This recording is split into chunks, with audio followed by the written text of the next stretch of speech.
Hey guys, tonight we're going to do something a little different. We're stepping back in time, way back, to a world of horse poop streets, rotting teeth and royal heads rolling off like it's Casual Tuesday. That's right, Tudor England. And before you say, oh cool, I love history, let me be real with you. You probably won't survive this. Not because you're weak or anything, but because Tudor England was an absolute fever dream of filth, fire and frightening fashion. So before you get comfortable, take a moment to like the video and subscribe, but only if you genuinely enjoy what I do here. And hey, let me know in the comments what time it is where you are and what city you're watching from. I always like to imagine someone in Melbourne brushing their teeth while someone else in Toronto is already under the covers. Now, dim the lights, maybe turn on a fan for that soft background hum, and let's ease into tonight's journey together. You open your eyes in a wooden bed with scratchy wool blankets that smell like a sheep's armpit. There's no mattress, just a sack of straw, and you're not alone. A full-grown man is snoring beside you, and you don't know him. Below the bed, something scurries, probably a rat. Welcome to your first Tudor morning. Your head throbs, not because you're sick, but because you spent the night breathing in smoke. There's no chimney, just a hole in the ceiling. The fire from last night smouldered on, filling the one-room house with fumes. Your lungs hate you already. You try to sit up, but there's not much space. This little hut is packed tight with people, chickens, and an actual pig. No privacy, no peace, and no personal space. The floor is just dirt. Compacted and swept with a bundle of twigs.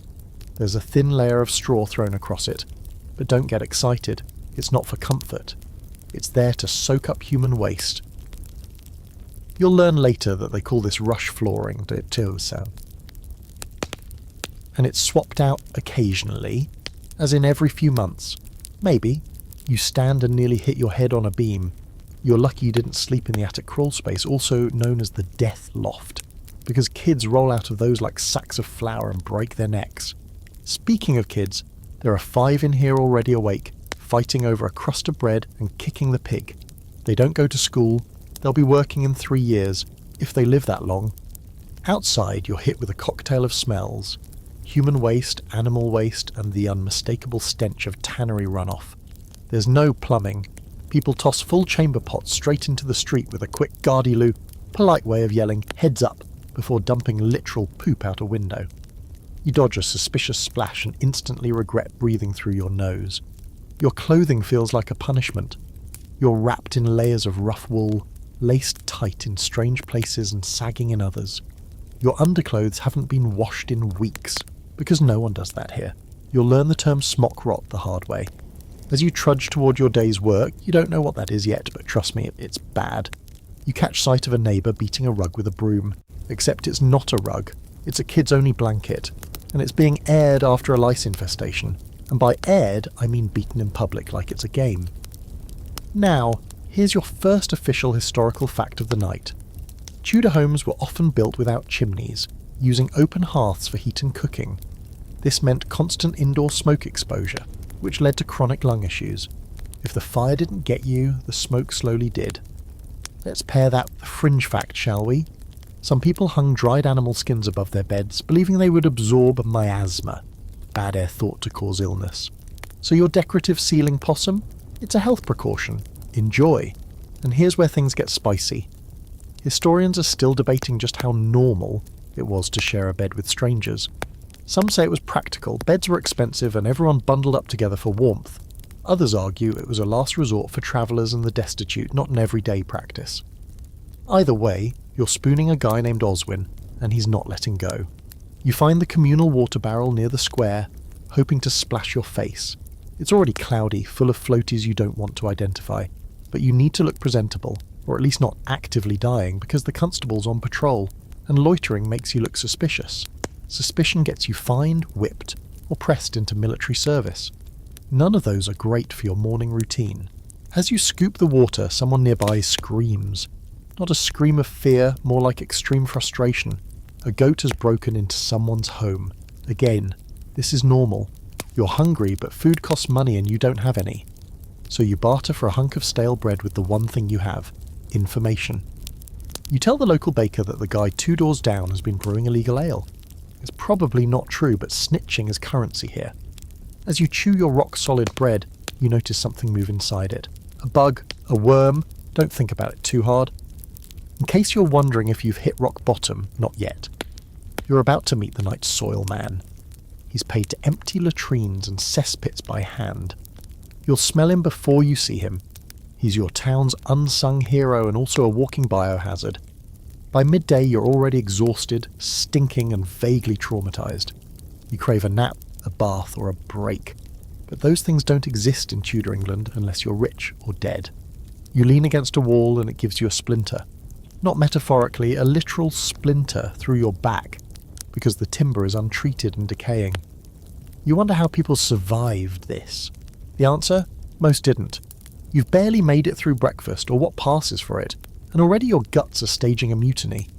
Turns out that stale bread you gnawed on in section 1, it was probably made with flour that included crushed chalk to bulk it up, or rye infected with ergot fungus, which gives you convulsions and hallucinations so vivid they'll make your iPhone hallucinate from your pocket 3 centuries in the future.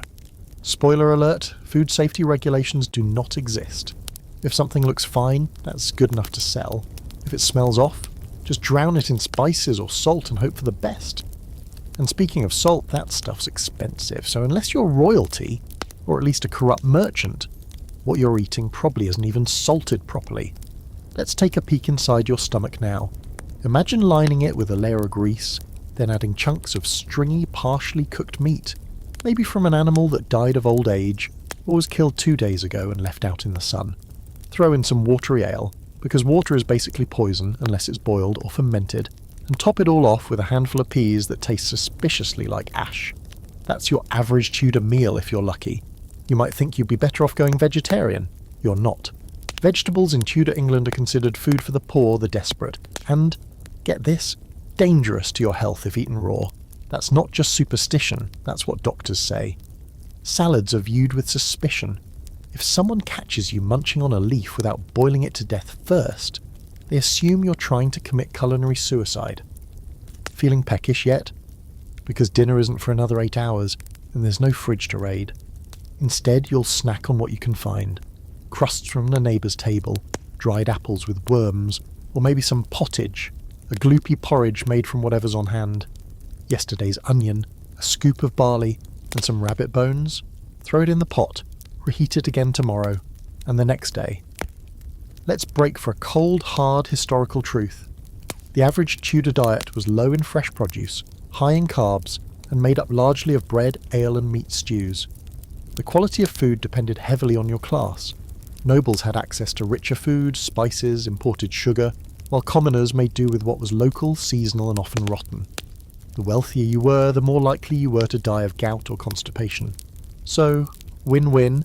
Now here's your quirky fact of the day. Tudor bakers sometimes added ground-up bones or sawdust to stretch out their flour supplies. Not out of malice, just desperation. If someone complained, the baker could blame the miller, and the miller could say the grain came in like that. Classic Tudor past the buckery. You finish your lunch, more like a medieval dare, and now your insides are churning. Congratulations, you've made it to the phase known as pre-dysentery. If you're not vomiting yet, wait an hour. You're desperate to clean your mouth. But let's talk about dental hygiene for a moment. Toothpaste as a concept exists, just not in any form you'd recognise. People rub their teeth with crushed eggshells, soot or salt. The braver ones used urine, yes, actual urine, because its ammonia content was thought to whiten teeth. Bad breath? Everyone has it. That's why people carry pomanders, tiny balls filled with herbs or perfume that they hold up to their noses when someone talks too close. Spoiler, they will talk too close. You try chewing on a sprig of mint you found growing by the road. That should help, right? Nope. You've just eaten from a spot where someone emptied a chamber pot last night. Mouthful worse. Here comes your open scholarly debate. Historians can't quite agree on how widespread the use of urine was in Tudor dental care. Some say it was mostly a Roman leftover, others argue it persisted well into the early modern period. Either way, enough people thought it was a good idea to write it down, and that alone is enough to make you reconsider smiling ever again. Later in the afternoon you find yourself in the market square. Chickens flap through your legs, a boy shouts about turnips, and somewhere nearby a lute is playing off-key. You're drawn in by a stall selling meat pies.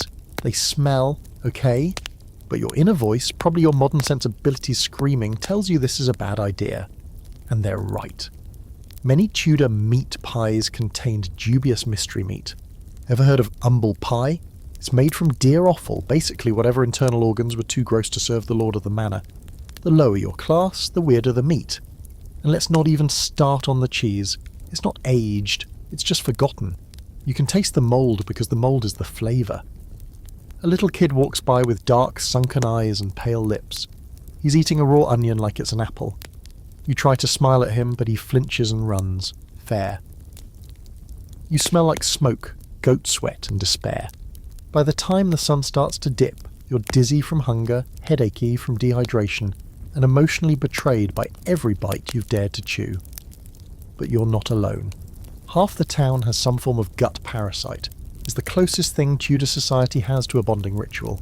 Everyone poops weird together. To distract yourself, you listen in on some gossip. Apparently the miller's wife called him grinding more than grain, if you know what I mean. This is prime entertainment.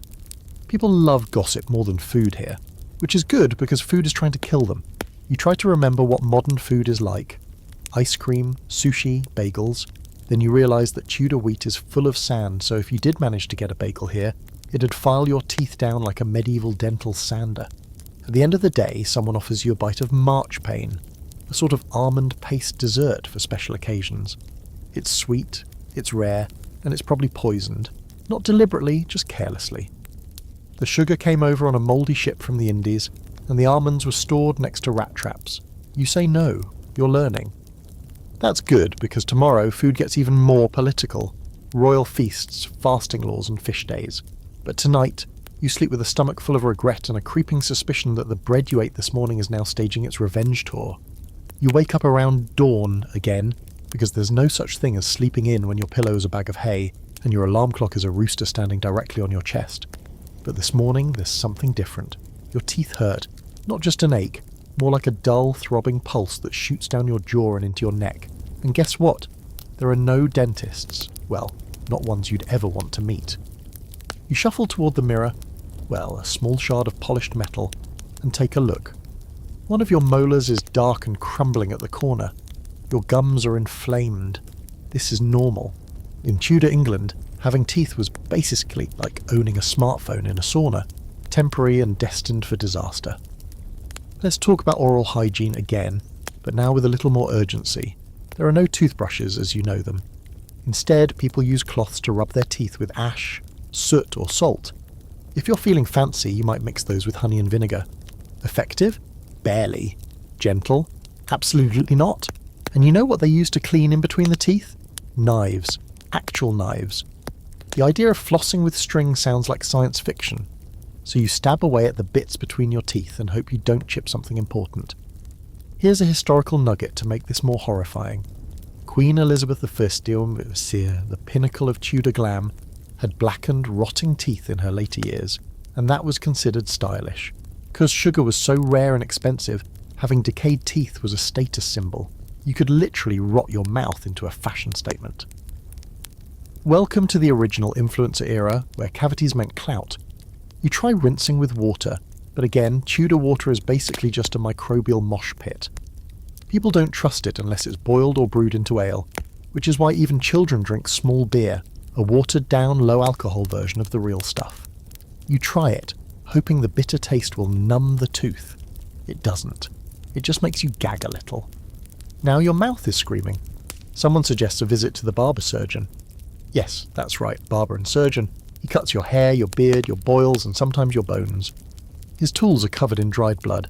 His apron hasn't been washed since Henry VIII's second wife lost her head. He offers to pull the tooth for a modest fee, which in your case means handing over the boots you're wearing. You hesitate, but the pain is unbearable. So you sit in a wooden chair while he rummages through his bag for an iron hook that looks suspiciously like it came from a fireplace. He doesn't use anesthesia. There is no anesthesia. You grip the chair's arms and he wedges the hook into your mouth. There's a loud, sickening crack, not from the tooth but from your jaw shifting under the pressure. You scream, everyone watches. This is entertainment. And here's your fringe fact. Tooth extractions were sometimes performed in town squares as public spectacle. Travelling surgeons would yank molars like carnival tricks, drawing crowds and applause assuming the patient didn't pass out or bleed to death. But here's where scholars disagree. Some argue the average Tudor villager had surprisingly decent teeth, at least early on. Without refined sugar, diets didn't destroy enamel the way modern ones do. Others point out that by the late Tudor period, sugar imports from the New World were skyrocketing, leading to a noticeable uptick in dental decay among the upper classes. So it all depends on who you are, what you eat, and how much you smile. You're not smiling, you're bleeding from the mouth, holding a tooth in your palm like a war trophy.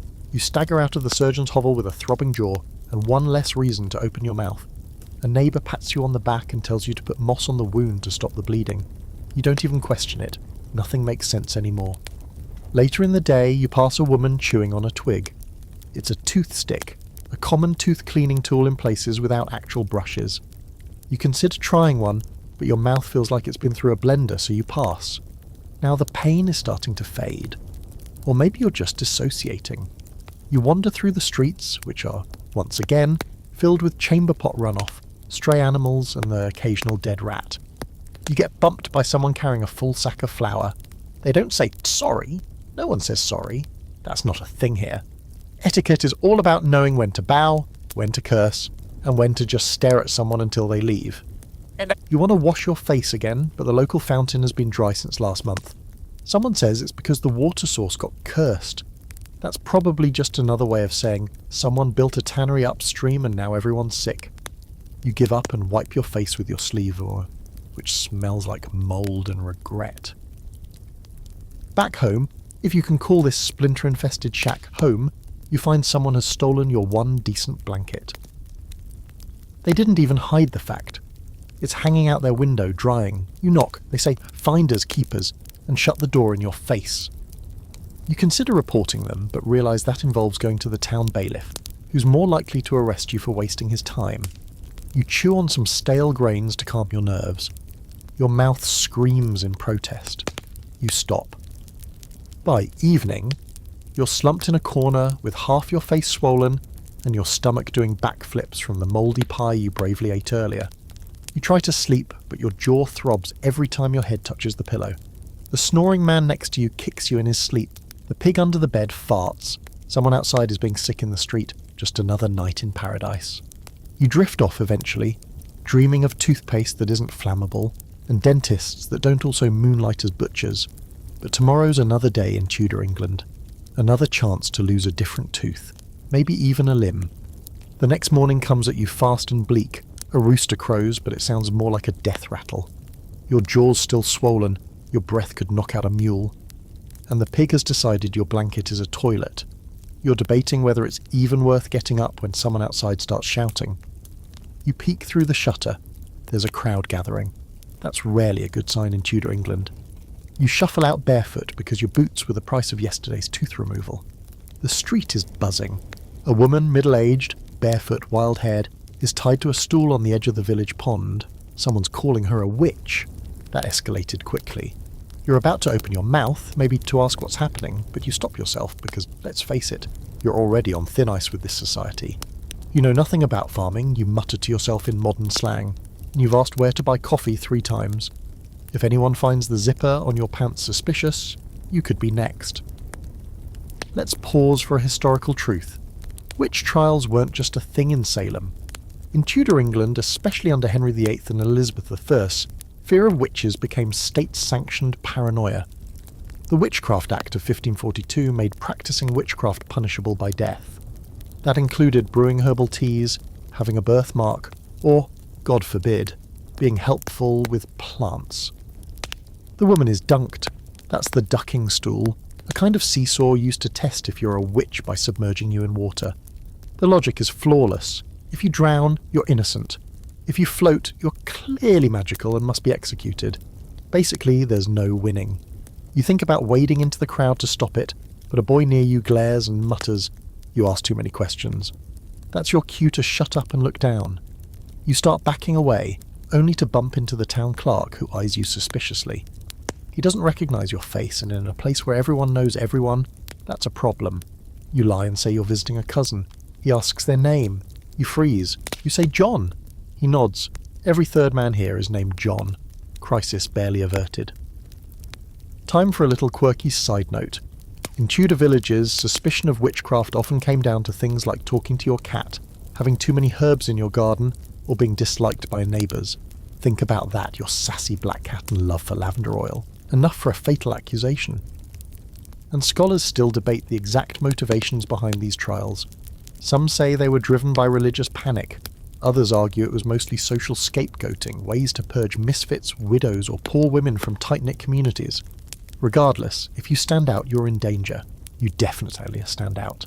You make your way to the town square where people are selling ribbons, turnips, and chunks of dried meat that resemble shoe leather. You notice a woman nearby giving you the stink eye. Is she just grumpy? Or does she think you're the devil's emissary because you tied your tunic on the wrong side? You can't remember which side is correct. Left, right. There are so many rules here and none of them make sense. Your heart rate spikes when a kid runs up and tugs your sleeve. Are you a conjurer? He asks. Great. Kids are adorable until they get you burned alive. You say no. He says, but I saw light coming from your hand last night. You realise he saw the screen of your watch glowing under your sleeve. Yep, that's it. You're cursed. You try to disappear into a crowd, but Tudor people aren't shy. A man steps into your path and pokes your chest. What trade are you in, stranger? You stammer something about being a scribe. It's the safest lie you can think of that doesn't involve touching tools or livestock. He nods slowly, but then mutters to someone else about how scribes usually don't have strange accents like yours. You're one rhyme away from being on trial for sorcery. You finally slink back to your hut, your heart pounding. A group of women passes by chattering about the witch by the river and how the stranger was sniffing around too much. You sit on your straw pallet and reconsider your life choices. In Tudor England, just existing the wrong way could get you accused of heresy, sorcery, or treason. It's like living inside a constantly triggered alarm system. Now here's your scholarly debate for the day. Was the witch hysteria purely a tool of control, or was it genuinely believed by the masses? Some historians think the monarchy used witch trials to reinforce religious authority and social order. Others believe the people truly feared witches, not metaphorically, but physically, spiritually, and existentially, like burn you in your nightgown kind of fear. Neither interpretation is comforting. You decide to lay low, you skip dinner and stay indoors, even though it smells like livestock and someone's old boots. You sit still, not even daring to light a candle, because you've heard people say that spirits gather where flames flicker alone. You try to sleep, but the sounds outside, laughter, jeering, splashing, keep you awake. Someone else is being tested. Someone else is drowning. Your mind wanders. If someone saw you use a lighter, or worse, if they saw you writing without dipping a quill in ink, they'd absolutely call it witchcraft. Magic and science are the same thing here. Misunderstood and feared. You're terrified to even mention stars or the moon. Astronomy here is one spellbook away from heresy. And in case you're wondering if this fear ever lets up, it doesn't. Superstition permeates everything. You sneeze wrong? Witch. You talk in your sleep? Witch. You can read a little too well? Definitely witch. People hang protective charms on their doors, bury dead animals under thresholds, and refuse to cut their nails on Sundays. The whole country runs on a thin brew of religion, fear, and barely understood natural phenomena. At some point you finally doze off, cheek pressed to hay, the air thick with smoke and old sweat. You dream of home, of clean sheets, toothpaste, Google Map, but something wakes you. A whisper. Not a voice, just the wind through the shutters and the sound of feet moving outside. You stay quiet.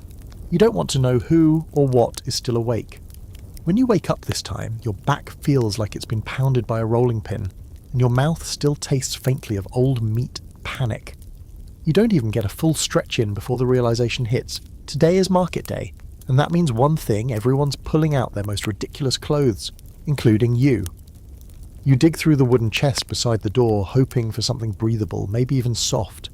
What you find instead is a heavy, scratchy pile of wool that smells like a wet goat with trust issues. This is your outer garment, essentially a shapeless tunic that doubles as a personal sauna. The undergarments are somehow worse. The linen has the texture of sandpaper dipped in vinegar, and it's still damp from yesterday's sweat. But hey, at least it's all natural, right? Your leggings tie up the front with strings that are never long enough, and your feet go into leather shoes that have no soles, just flat, foot-shaped prisons for pain. The moment you try walking, you realise how little support medieval shoes actually offer. Imagine stepping on gravel with a thin pancake strapped to each foot. You pass a woman in the street adjusting her farthingale, a hoop skirt contraption made of whalebone. She looks like a human bell. Another girl is being laced into a bodice so tight her eyes are starting to cross. Fashion in Tudor England doesn't just look uncomfortable, it's a full contact sport. You wonder how anyone survived long enough to sit down. Now, for your historical fact of the day, Tudor fashion was more than just fabric, it was law. Literally. Sumptuary laws dictated what people could wear based on their social class. If you wore silk or purple dye without permission, you could be fined or jailed. Your clothes were a billboard screaming your status, and wearing something above your station was considered both arrogant and criminal. Yes, your socks can get you arrested. You decide to keep it low-key, which means dressing like someone who sells eels from a cart. But even this outfit takes a solid half hour to put on. There are too many laces, too many layers, and no concept of elasticity. You're sweating before you even reach the door. Outside you see a man wearing the infamous codpiece, a heavily padded cloth flap right over the, royal jewels. It's shaped like a mini battering ram, and it's stuffed with anything from rags to sawdust to give the illusion of, well, heroic proportions. You can't help but stare. It's like a fashion prank no one's in on. Here's your quirky fact. Some Tudor men stuffed their codpieces with dried fruit or scented herbs, not just for show, but because they believed it protected against the French disease, also known as syphilis. Spoiler, it didn't. You inch toward the market square, trying to ignore the heat. Wool was the fabric of choice in England, even in summer. Why? Because it was local, durable, and, most importantly, regulated by law. Linen was for undergarments if you could afford it. Cotton was barely a thing, silk was for the top 1%, and even they complained about chafing. The worst part is that none of these clothes are designed for movement. Try lifting a basket of vegetables, your sleeves get caught. Try squatting to tie your shoes, good luck breathing. You now understand why everyone in Tudor painting stands so stiffly. They literally had no choice. As you near the market, the crowds thicken, and suddenly you're shoulder to shoulder with every other itchy, overheated soul in the village. A man selling onions brushes past you, his cart reeking of body odour and mildew. You get bumped by a woman with a huge quiff, a headdress that looks like a ship's sail wrapped around her skull. You apologise, but she just huffs. Probably thinks your sleeves are too long for your class. The town crier starts bellowing about the new fabric taxes. That's right, fabric has taxes. You're sweating just thinking about it. Cloth production is so central to the economy that even owning certain kinds of thread is a whole legal category. Try explaining that to your modern-day self who once wore pyjama pants to a grocery store. Here's the open scholarly debate for today. Were Tudor fashions really as oppressive as we imagine, or have we over-dramatised it? Some argue the average person didn't wear the elaborate outfits we see in paintings and films, that those were reserved for court life and special events. Others suggest even the lower classes followed strict fashion norms, just with cheaper materials. What's clear is that social signalling through clothing was serious business, and non-compliance could have real consequences. You try to blend in, but it's hard. Your posture's too upright. You keep trying to wipe your forehead with a non-existent t-shirt sleeve. And worst of all, your boots still look suspiciously modern. You tuck them deeper under your tunic and hope no one notices. Someone behind you mutters about the heat. You nod and try to agree, but your accent comes through. 3 heads turn. You fake a cough and pretend you've lost your voice. It's not a great strategy, but it beats getting dragged off for sounding like you were born after the printing press had a Wi-Fi upgrade. Eventually you find a quieter corner near the fabric vendors. Bolts of coarse wool and rough flax hang like damp flags. One vendor offers you a deal on a cloak dyed with something called woad. It smells like sour mud and probably is sour mud. You decline. You finally make it back home just before noon. Every seam of your outfit soaked through with sweat. You rip the tunic off like a medieval Hulk, leaving a trail of itchy red lines across your skin. You can't even get fully undressed before collapsing on the floor and fanning yourself with an old slate. You'd give anything for a pair of sweatpants. You don't even remember falling asleep, but when you wake up again, it's dark and someone is snoring 3 feet away from your face. You shift slightly and a chicken squawks. Yes, it's in your bed. Or maybe you're in its bed. Either way, the two of you make uncomfortable eye contact before you roll out from under the wool blanket that now smells faintly of livestock and body odour. But hey, no time for reflection, because this evening you're learning something truly Tudor. Privacy doesn't exist. Not in the someone read your texts kind of a way. No, this is worse. Your every sneeze, scratch, and suspicious dream is shared with a rotating cast of humans and animals in a space barely big enough for a king-size bed. Except you don't have a bed, remember. You're sleeping on a bag of straw that squeaks every time you breathe too hard. The walls are thin, basically planks with wishful thinking, and your neighbour has a cough that would make a modern doctor sprint in the opposite direction. No one seems alarmed. If anything, the sound of coughing, hacking, wheezing and low-level moaning is just ambient Tudor noise, like the hum of traffic in the city or the buzz of a refrigerator. It's background death, always just around the corner. Now for your historical reality check. In the Tudor period, homes were usually just 1 or 2 rooms, often shared by families of 6, 7 or even 12, plus whatever livestock they owned. Privacy wasn't just rare, it was unnatural. If you wanted to be alone, people assumed you were up to something shady, like sorcery. Or worse, thinking. Someone farts loudly and a few people chuckle. No one excuses themselves. You sit up, knees bumping the person next to you, and try to breathe through your mouth, which is worse because it smells like pickled onions and unwashed feet in here. You crawl toward the door, careful not to step on the toddler who's just casually sleeping in the corner near a dead beetle. Outside, the air is damp and heavy, but at least it doesn't reek of composting humanity. The moon is low, and it's eerily quiet except for the occasional owl screech and the soft slosh of something being dumped out a window. You don't want to know what it is. You sidestep the puddle like a pro and look for a spot to think. Just think. You make it 5 steps before someone calls out, "Where are you off to, stranger?" You flinch. It's a boy, about 10, leaning on a broom with a rat dangling from its bristles. You say you just needed air. He nods, squints, then adds, "Too much time outside can make you soft in the head." Cool. You're officially suspicious for trying to escape the smell of 17 unwashed humans sharing one room. Here's your quirky fact. Tudor homes often lacked hallways or doors between sleeping areas. Families, neighbours, and even travellers shared beds to conserve heat and space. Guests were routinely placed in the same bed as their hosts, which could mean cuddling with someone you just met 3 hours ago over a bowl of onion stew. You're slowly realising that even when people aren't physically touching you, you're still in their business. There's no private conversation, no solo time, no solo anything. Even using the toilet, or what passes for it, is a public performance. If you want a little modesty, good luck finding it in the communal latrine, where the walls are knee-height and the stench is weaponised. And if you're in the countryside, you just squat somewhere respectable, but not too respectable. One false move and you'll be accused of soiling holy ground. Back in the house, someone is whispering to someone else, but it's impossible not to hear every word. Apparently one of the women suspects her cousin of stealing eggs. She's been watching her chicken coop like a hawk. You already know this is going to end in a shouting match that wakes the baby, which then triggers another argument about whose turn it is to rock the cradle. You wonder how anything got done here when everyone's so deeply up in each other's business. Here's the scholarly debate of the night. Some historians argue that this constant closeness created stronger social bonds, that people looked out for one another and shared responsibilities. Others suggest it caused unbearable tension, leading to petty feuds, public shaming, and outright violence. In either case, the idea of alone time wasn't just foreign, it was practically a crime against community. You try to picture how your modern self would handle this on a regular basis, sharing a bed with 4 people, having no personal belongings that weren't constantly touched or borrowed, and being judged if you went off to take a walk by yourself. Honestly, you wouldn't last a week.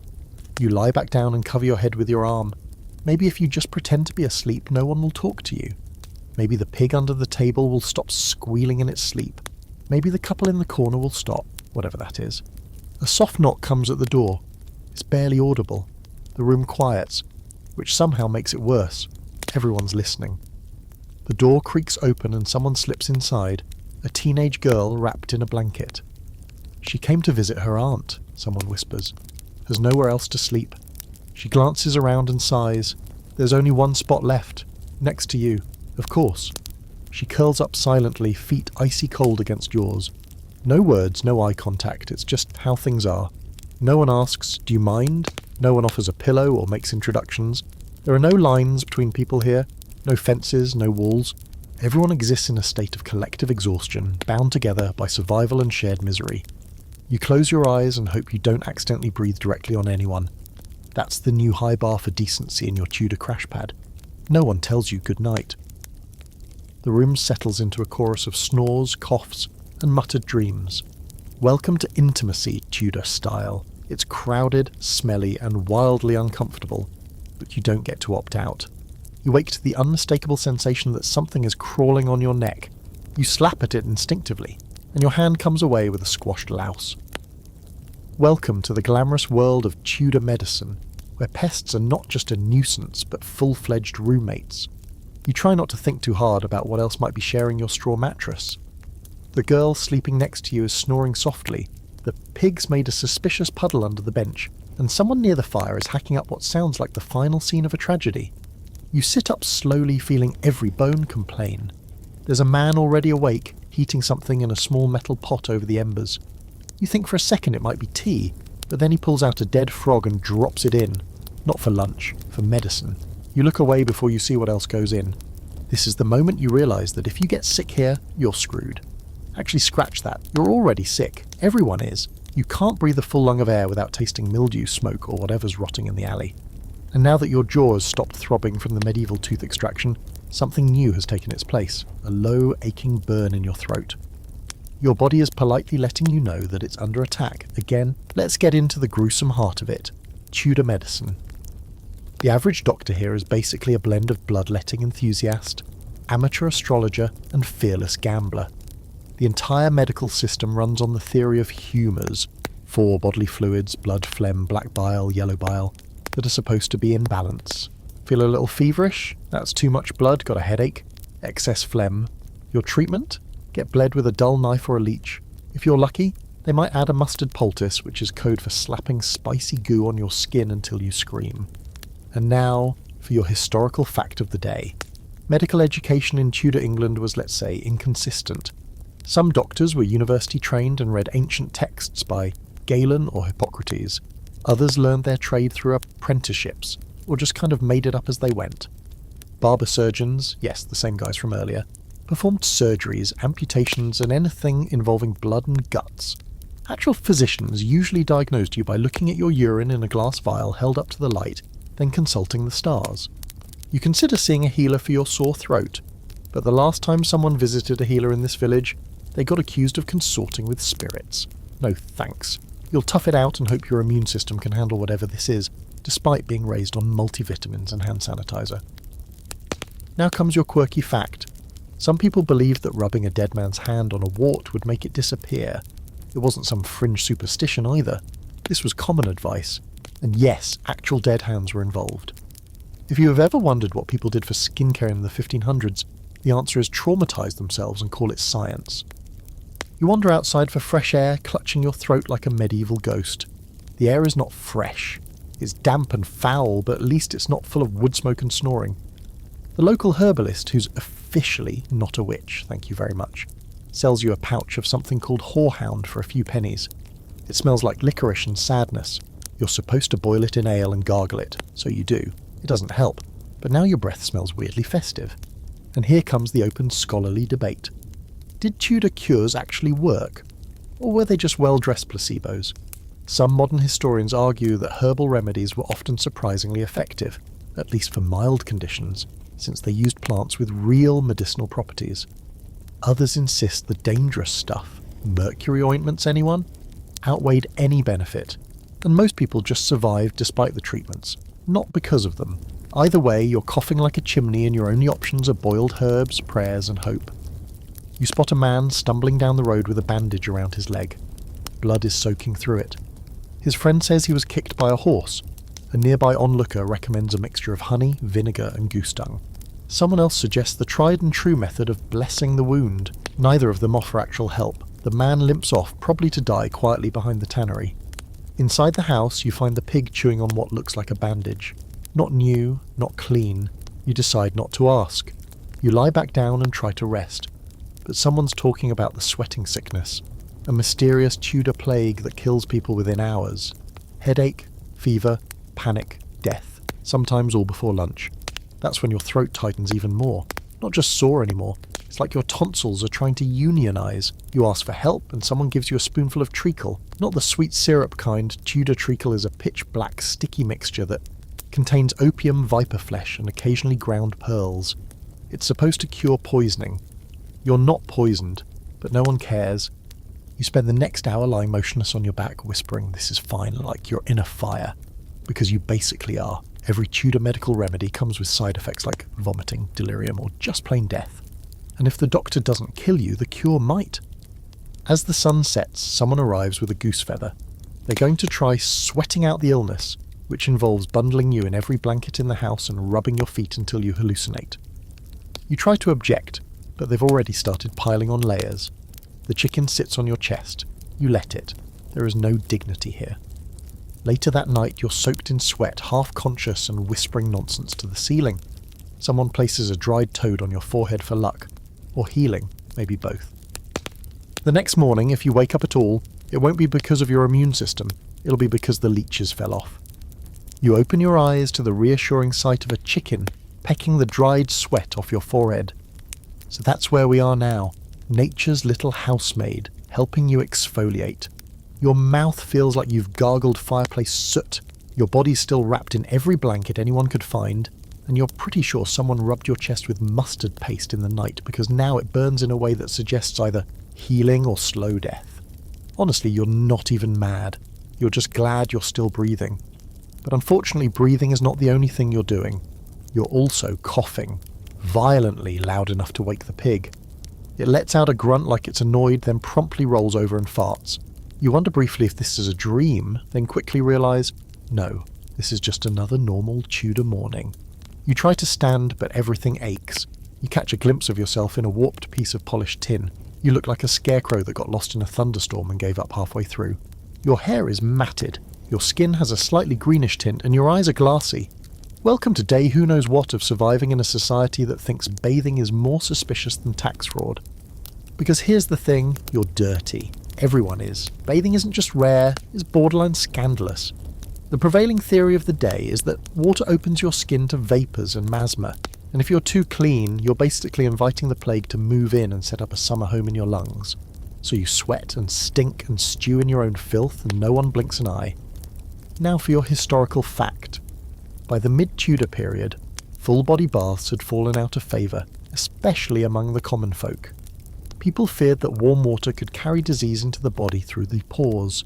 Instead, they spot-cleaned with cloths, or simply changed into a fresh, though also unwashed, undergarment. Linen was believed to draw out impurities, as if the shirt itself could suck the bad stuff out of your skin, like a hygiene vampire. You remember something about Queen Elizabeth I, bragging that she bathed once a month, whether she needed it or not. And that was luxury. For everyone else, washing was limited to hands, face, and maybe feet. If there was time and water and no one thought you were being suspiciously French about it. Today, though, you're feeling bold, and maybe it's the fever, maybe it's the dried toad residue you still haven't scrubbed off.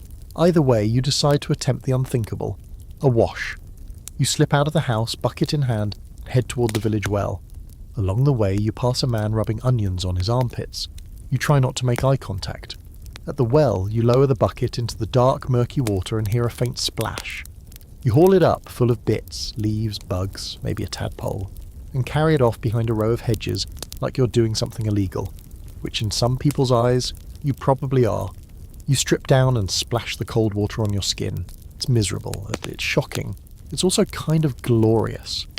For about 30 seconds you feel almost human again. Then you realise you don't have a towel, and you're standing half naked in a village where someone was just burned as a witch for making herbal tea. You dry off with your shirt, throw your clothes back on, and sprint back home before anyone decides you're in league with Satan. Back at the house, your brief venture into cleanliness is quickly undone by sitting on your own straw pile again. The layers of grime in this place practically leap onto you. You accept it. This is your life now. Time for your quirky fact. To cover up their smell, some Tudors carried pomanders, small, perforated containers filled with spices, herbs, or even bits of ambergris, which is, let's be clear, whale vomit.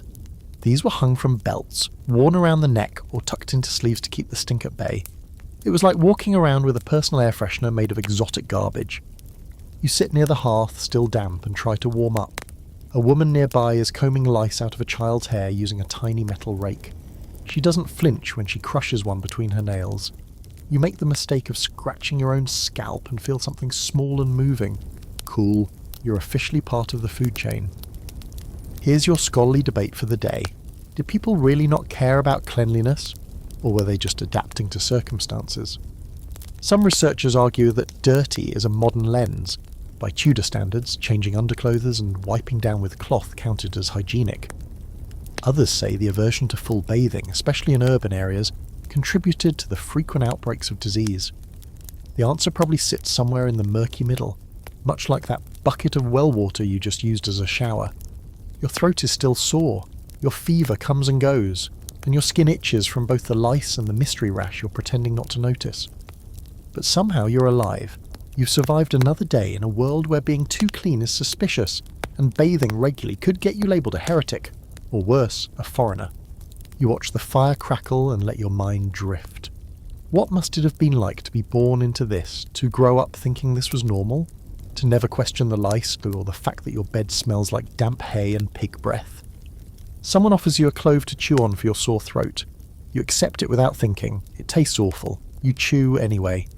And then, in a minute to misement of a peak Tudor absurdity, a neighbour bursts through the door shouting, "The Lord's coming to town!" Everyone jumps up in a panic. It's not fear exactly, it's preparation. Because when Nobility visits, things have to be perfect. Which means you, my smelly, half-fevered friend, are about to be drafted into the medieval version of spring cleaning. You stagger to your feet and prepare to scrub someone else's rush floor with a handful of wet hay. Bath day's over, time to get dirty again. The shout about the Lord's arrival has set the house into a panic spiral you didn't think possible. One second you're chewing on a clove like it's a cough drop from a cursed forest, and the next you're being handed a broom made of sticks and told to make yourself useful, outsider. The logic is murky. How sweeping a dirt floor helps anything is beyond you. But you nod, grip the bundle of twigs, and start swiping dirt into a slightly more organised pile of dirt. Because in Tudor England, nobility doesn't just show up, they descend, like omens, and when they do, everything has to be clean, orderly, and reverent. Or at least convincing enough to avoid punishment. You're quickly learning that when a noble visits, it's less about hospitality and more about theatre. You're not cleaning because they care, you're cleaning because someone might get flogged if they think you don't care enough. While scrubbing the floor with all the enthusiasm of a wet sponge, you overhear someone whispering about cleansing the air. You assume this means opening a window. Wrong. They're preparing to burn resinous herbs in a shallow bowl. Not for smell, but for purification. If it stings your eyes, it's working. Congratulations, you've just discovered the Tudor air freshener / exorcism kit. Outside, villagers are straightening their clothing, brushing off mud and adjusting hats in a frenzy. You see a boy hiding a dead chicken under a basket, and a woman scraping mould off a wheel of cheese with a dull knife. All of it is theatre. The goal is to appear clean, industrious, and loyal. Because if you don't, you're suddenly the one who needs correcting, and corrections in Tudor England are rarely verbal.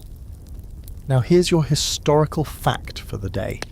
Tudor society operated on a strict hierarchy, and nobles, especially local lords or royal envoys, wielded enormous power. They could redistribute land, impose fines, or have you imprisoned without a proper trial. Just being on their bad side was dangerous. The entire social structure thrived on deference, fear, and flattery, and everyone was expected to play their part with a smile, even if it was through rotting teeth. Speaking of which, one of the women insists you smile more. You resist. Your molar socket still aches, and you're 97% sure your breath could wilt a hedge. She insists again, and now you're fake grinning like a medieval court jester in a hostage situation. When the Lord finally arrives, it's not with trumpets and velvet. No, he rolls in on a very average-looking horse, flanked by 2 grim-faced retainers. His clothing is elegant, but also layered in enough fur to make a bear sweat. You'd think he was a king, the way everyone bows and avoids eye contact. You try not to stare, but he looks bored. Not cruel exactly, just like a man who's grown so used to being obeyed that he forgets other people aren't furniture. You're shoved aside as he dismounts. He surveys the village, nods to no one in particular, and strolls toward the manor house. That's when it happens. A boy nearby, probably 7, sneezes, loudly, and doesn't bow. The Lord stops. Everyone freezes. The tension could slice through chainmail. He glares at the child, then at the mother, who immediately drops to her knees and begs forgiveness. Here's your quirky fact. In Tudor times, even sneezing inappropriately in front of nobility could be taken as an offence. There were unspoken codes for everything. How low to bow, when to remove your cap, where to stand, even how to hand over a letter. Break the rules, even by accident, and you risk punishment ranging from public humiliation to actual physical pain. The Lord says nothing. He simply turns away, his silence more terrifying than shouting. The boy is dragged inside by his mother, sobbing. You don't see him for the rest of the day. And here comes your scholarly debate.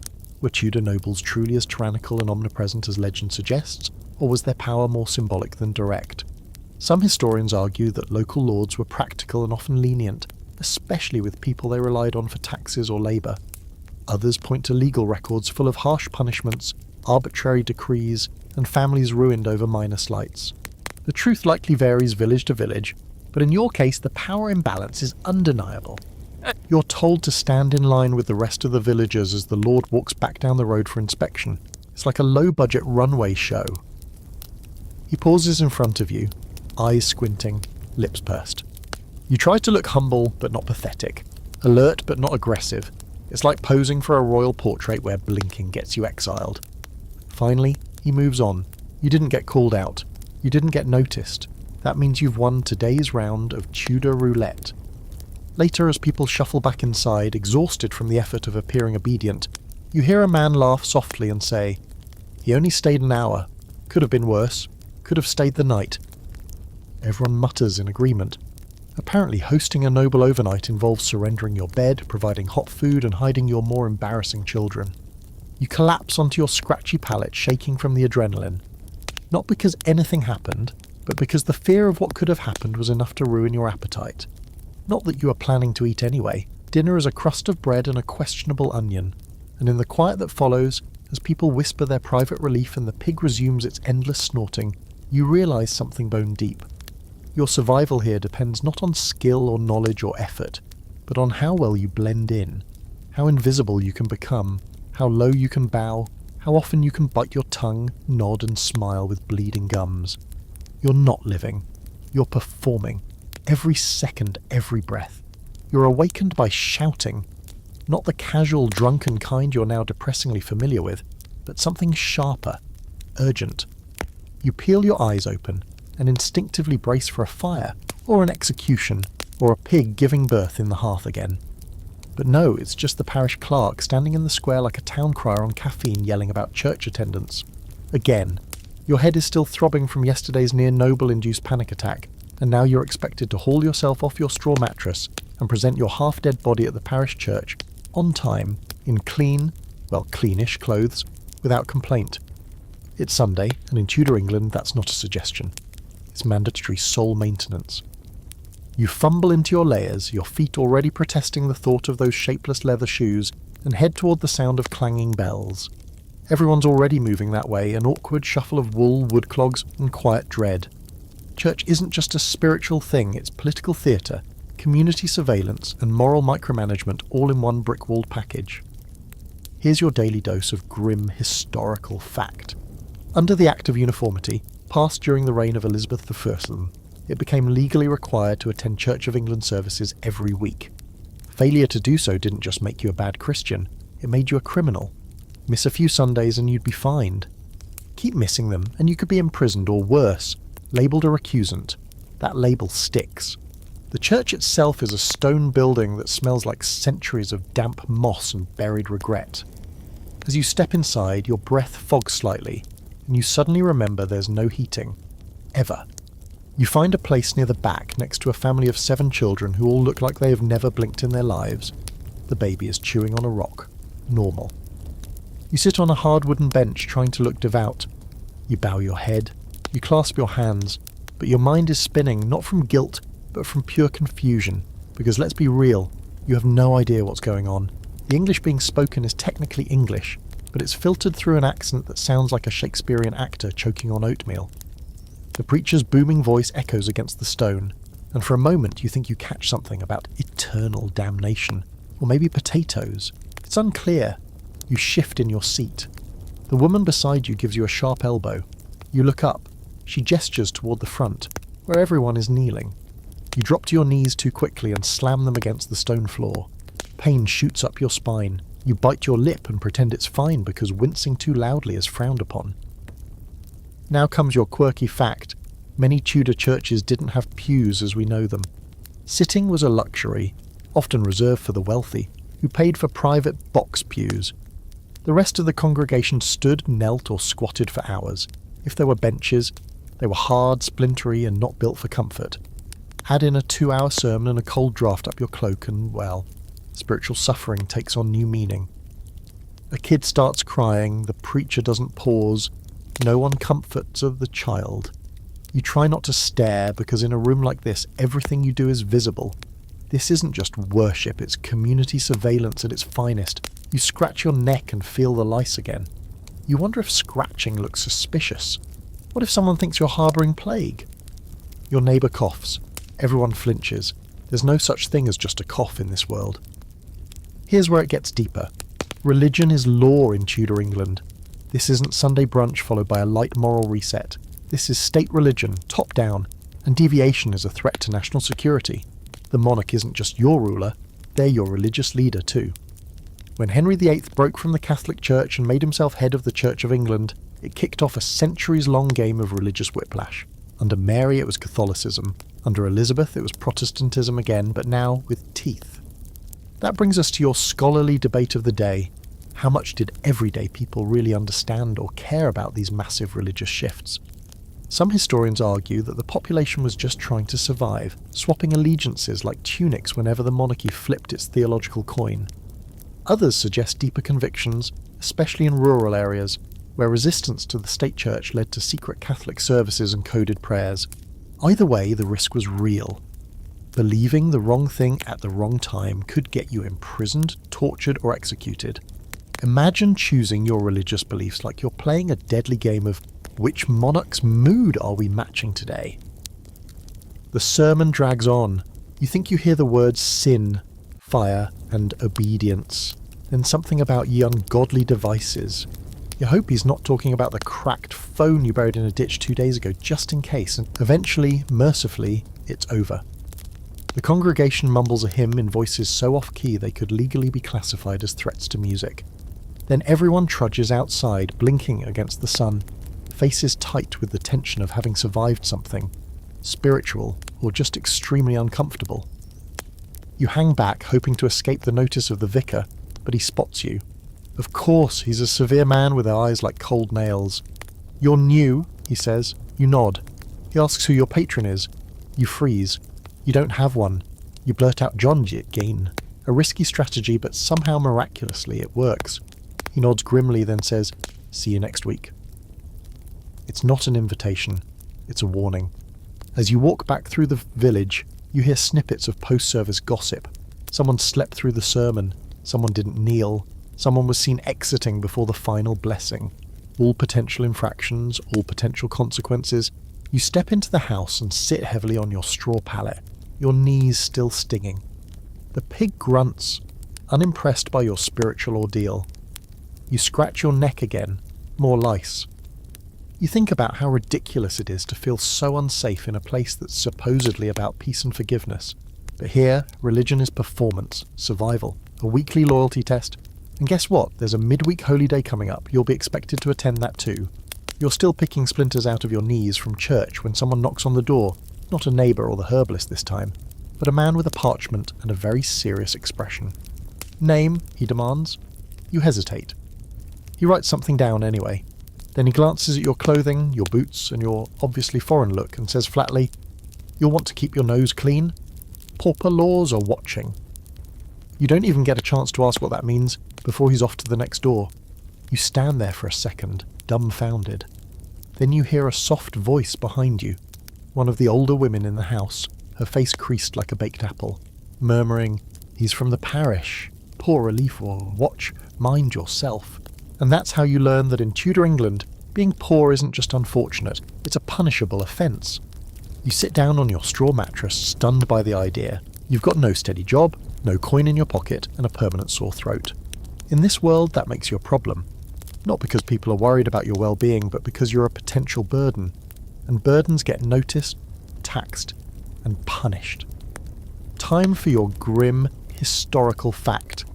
Under the poor laws introduced during the Tudor era, especially the Major Statute of 1601, which builds on decades of evolving local codes, England developed one of the first formal systems for dealing with poverty.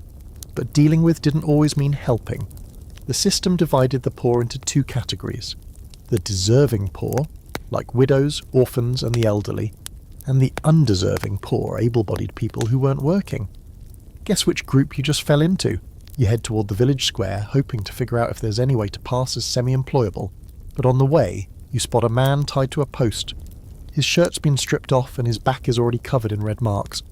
A constable with a small whip finishes his work with an almost lazy flick of the wrist, like he's swatting flies. A small crowd watches in polite disinterest.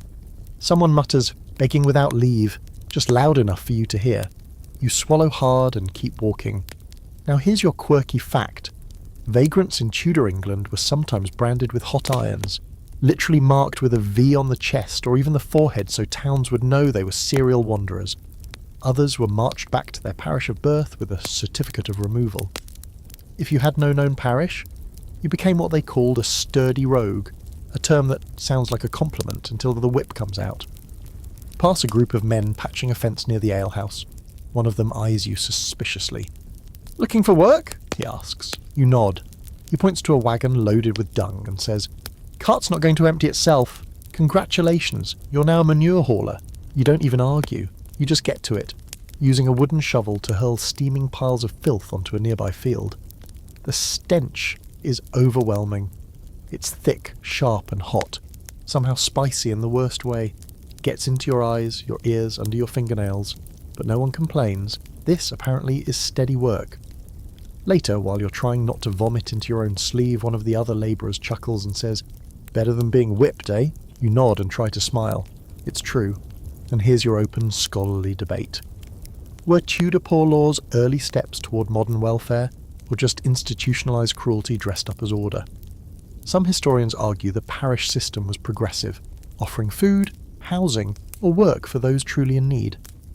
Others claim it was mainly designed to control the poor and keep them out of sight, and any relief provided was minimal and humiliating. Either way, the system was invasive, judgmental, and obsessed with sorting the worthy from the worthless. As you work, the village reeve approaches, an official with a ledger and an extremely punchable face. He's there to count heads and write names. You tense up when he points at you. "You new?" You nod cautiously. "You working?" You point to the dung, he nods once and writes something down. Then he moves on. You exhale like you've just dodged a sniper. Eventually the job ends with a single stale bun and a weak ale, handed over by the dung cart owner's wife. "It's honest work," she says, but there's no praise in it. Just a reminder that this is what barely surviving looks like. You sit on a rock behind the barn, knees shaking, face speckled with flecks of manure, and force the bread down your throat. You don't even taste it. Your tongue is too coated in the stench of horse. Later, you stumble back to your shared shack, exhausted and reeking. No one greets you. A toddler tries to pull your sleeve and instantly recoils. Even the pig seems offended. You lie down on your straw pile and close your eyes, too tired to care that your shirt has a hole and your shoes are soaked with God knows what. Someone across the room mutters a prayer. Another person is softly weeping. You feel a vague sting of guilt because you're still the newest one here. And somehow, despite everything, you haven't been beaten yet, or branded or banished. Yet. You roll onto your side and try not to cough. You think of how, back home, poverty is a hardship, but here, it's a crime. Not having enough means you're morally suspect. Your character is questioned before your needs are considered. You're a problem to be handled, a threat to be neutralised. And in a world where everyone's already struggling, nobody wants to share the weight of your empty stomach. So you lie there quietly, the taste of dry bread still lingering, and you promise yourself something ridiculous. You're going to survive this. Not flourish, not thrive, just survive.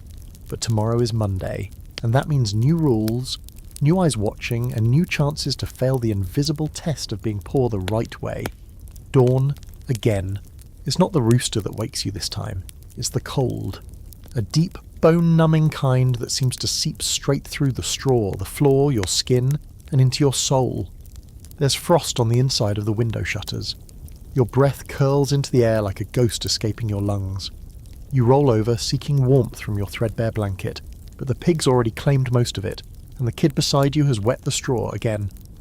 You sigh into the silence and prepare yourself for another round of Tudor fun, this time in the icy grip of a heating-free, poorly insulated winter morning.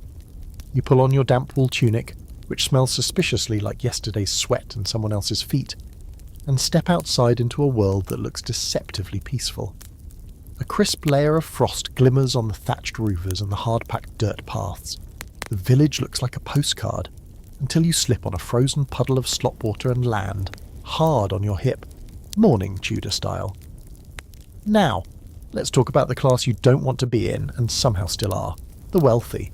You wouldn't think wealth would be a problem in this era, but in Tudor England, even the privileged were living in a constant state of paranoia, drama, and political whiplash. If you were born lucky, you also got to die spectacularly. You watch as the manor house looms in the distance, cold and imposing with its stone walls and little towers. It's impressive, sure, but also dangerous.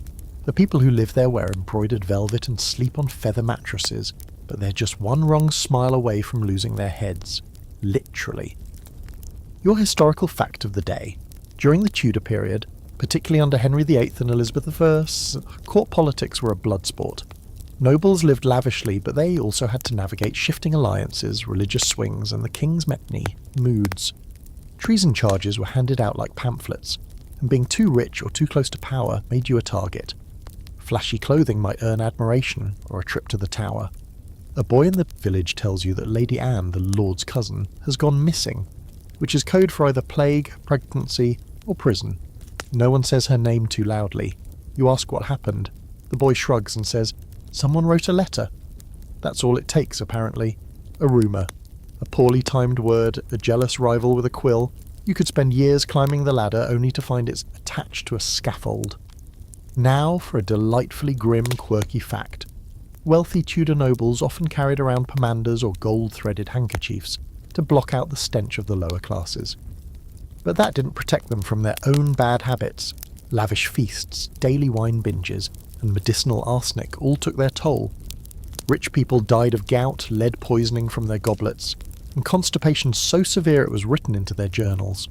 Their perfume couldn't hide the rot. You're pulled from this cheerier reflection when a local servant girl hisses at you from behind a fence. "Lord's having guests," she says. "They need extra hands. Don't argue." Oh boy. She grabs you by the sleeve and shoves you into a long, low building beside the manor, a place that smells of roasted meat, wine, and fear. You're now a temporary scullion, which is just a fancy way of saying kitchen drudge. Inside the manor, the rules multiply like fleas. Don't speak. Don't look too long at anyone. Bow if someone glances in your direction. Keep your hands behind your back unless carrying something. Walk quickly, but not too quickly. Smile, but not too much. And for the love of God, don't mess up the trenchers. What's a trencher, you ask? Glad you did. It's a plate made of stale bread. The rich eat off it and throw it away, sometimes to the dog, sometimes to the poor. If you're lucky, and not currently being monitored by 5 different kitchen stewards, you can sneak a bite off one. But not yet. The food being prepared is extravagant. There's peacock, complete with feathers for decoration, roasted in spices you didn't think existed in this time period. There's a pie the size of your torso with some kind of songbird inside it. You're handed a platter of jellied eels and told to carry it with both hands and don't drop it or you'll regret ever being born. You nod, of course. And here comes your scholarly debate. Was Tudor aristocratic life really as glamorous as the portraits suggest, or were nobles just more elaborately miserable? Some scholars argue that the elite lived lives of excess and comfort, insulated from the suffering of the masses. Others point to their chronic illnesses, rigid social structures, and psychological toll of political intrigue. You may have a swan feast on Sunday, but on Monday your brother-in-law accuses you of treason and it's off to the tower with your wine-stained doublet. You pass through the great hall where the noble guests are assembling and catch a glimpse of their world. The women's gowns shimmer with gold thread.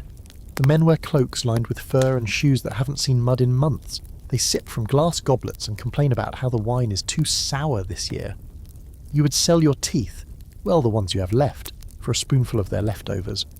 But behind the scenes, it's chaos. Servants running, fires roaring too hot, spilled gravy everywhere, one scullery boy crying because he burned his hand and no one cares. You're handed a pail of slop and told to dump it where the pigs won't find it, which you assume means nowhere within a 2-mile radius. After hours of labour and almost dropping the jelly deals, twice, you're finally dismissed. No coin, just a grunt and a scrap of burnt pastry that tastes vaguely like meat and regret. You stumble out into the cold night, exhausted, your back aching, and your ears ringing with snatches of noble laughter that sound suspiciously like cruelty in disguise. Back in your straw pile, you collapse. The house is already asleep. The pig is snoring. Someone is muttering in their dreams about apples. You close your eyes, stomach growling, heart still hammering. You've touched a little bit of noble life today, and all it's done is convince you of one thing: you don't want to be rich here either. Because in Tudor England, being poor gets you whipped. But being rich, that gets you watched. You wake up wheezing. Not just because of the pig snoring directly into your ear, or the fact that someone's cooking what smells like boiled leather over a smoky fire, but because your nose and throat have finally decided to revolt. Every breath feels like it's coated in chalk dust and despair. Your eyes burn, and when you sit up, you notice a fine grey film covering everything in the room. The rushes, the cooking pots, your tunic, the pig, smoke again, because in Tudor England, if something's not trying to kill you, it's probably trying to catch fire. The hearth in the centre of the room is smouldering from the night before. There's no chimney, of course, just a hole in the thatched roof where smoke is supposed to rise, but today the air is heavy and still, and the smoke's just lingering. You wave a hand in front of your face and cough, which prompts the girl next to you to groan and roll over into a pile of still smouldering rushes. No reaction, this is just life now. You step outside for air, eyes watering, and it hits you. The whole village smells like it's halfway through burning itself down. The baker's chimney is belching black plumes. A small cooking fire near the market square is already creeping too close to someone's thatched wall, and you're now hyper-aware that the entire town is made of timber, straw, and dried regret. You could sneeze too hard and set off an inferno. Time for your historical fact of the day. Tudor towns were notorious fire hazards. Most houses were timber-framed with walls stuffed with wattle and daub, basically woven sticks and mud. The roofs were thatched, the floors were strewn with rushes, and open flames were used for light, heat, and cooking. The Great Fire of London in 1666 gets all the headlines, but fires wiped out smaller towns constantly. There were no fire brigades. If your neighbour's house caught fire, your job was to scream and hope the wind wasn't blowing your way. You notice someone down the lane sweeping ash off their front step like it's no big deal. Another villager pours a bucket of water near their doorway, not to clean, just to keep the dry ground from spontaneously combusting. The thatcher you met last week is still going door to door, offering to patch worn roofs. His pitch? It's cheaper than watching your children burn. You're starting to believe him. Back inside, someone is adding fresh rushes to the floor. Not because it makes anything cleaner, but because they mask smells and soak up everything from soup spills to urine. What they don't soak up? Hot embers. The woman drops one from the hearth and you all sit there, watching it smoulder quietly in the rushes for a full 5 seconds before someone lazily kicks dirt over it. Crisis averted. Barely. Here comes your quirky fact. Some wealthier Tudor homes used scented rushes, dried herbs and flowers mixed into the floor to perfume the air. Lavender, marjoram, chamomile. Sounds lovely, right? Except when one of those dried herbs becomes the fuse that lights your entire bedroom on fire. You step out again, anxious to escape the indoor smog, and wander toward the alehouse. It's early, but people are already drinking. Not to celebrate anything, just to dull the nerves. There's a man with no eyebrows sitting near the hearth, telling a story about how his last house went up like a dry chicken. You don't ask questions, you just nod and sip the smallest cup of beer you can afford. As you sit, someone nearby starts talking about the candle tax. That's right, candles are taxed. So are firewood and coal. which means the poorest people in town often rely on whatever they can scavenge. Dung, wet branches, old bits of fabric dipped in grease. You glance over at the hearth and realise the logs burning there are probably not logs at all. Something smells suspiciously like shoe leather and sadness. Here's your scholarly debate. Were the Tudors truly careless with fire, or just outmatched by their own environment? Some argue that the use of hearths and rushes was born from necessity, and people were actually quite cautious, given the tools they had. Others point to constant town ordinances about fire prevention, chimney inspections, and fines for letting your roof catch sparks. If they were being careful, it wasn't working very well.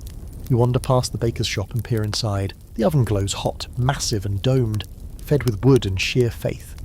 The baker wipes sweat from his brow with a soot-covered sleeve and yells at his apprentice for stacking the logs too close. "Do you want to die today, Thomas?" he bellows. Thomas looks unsure.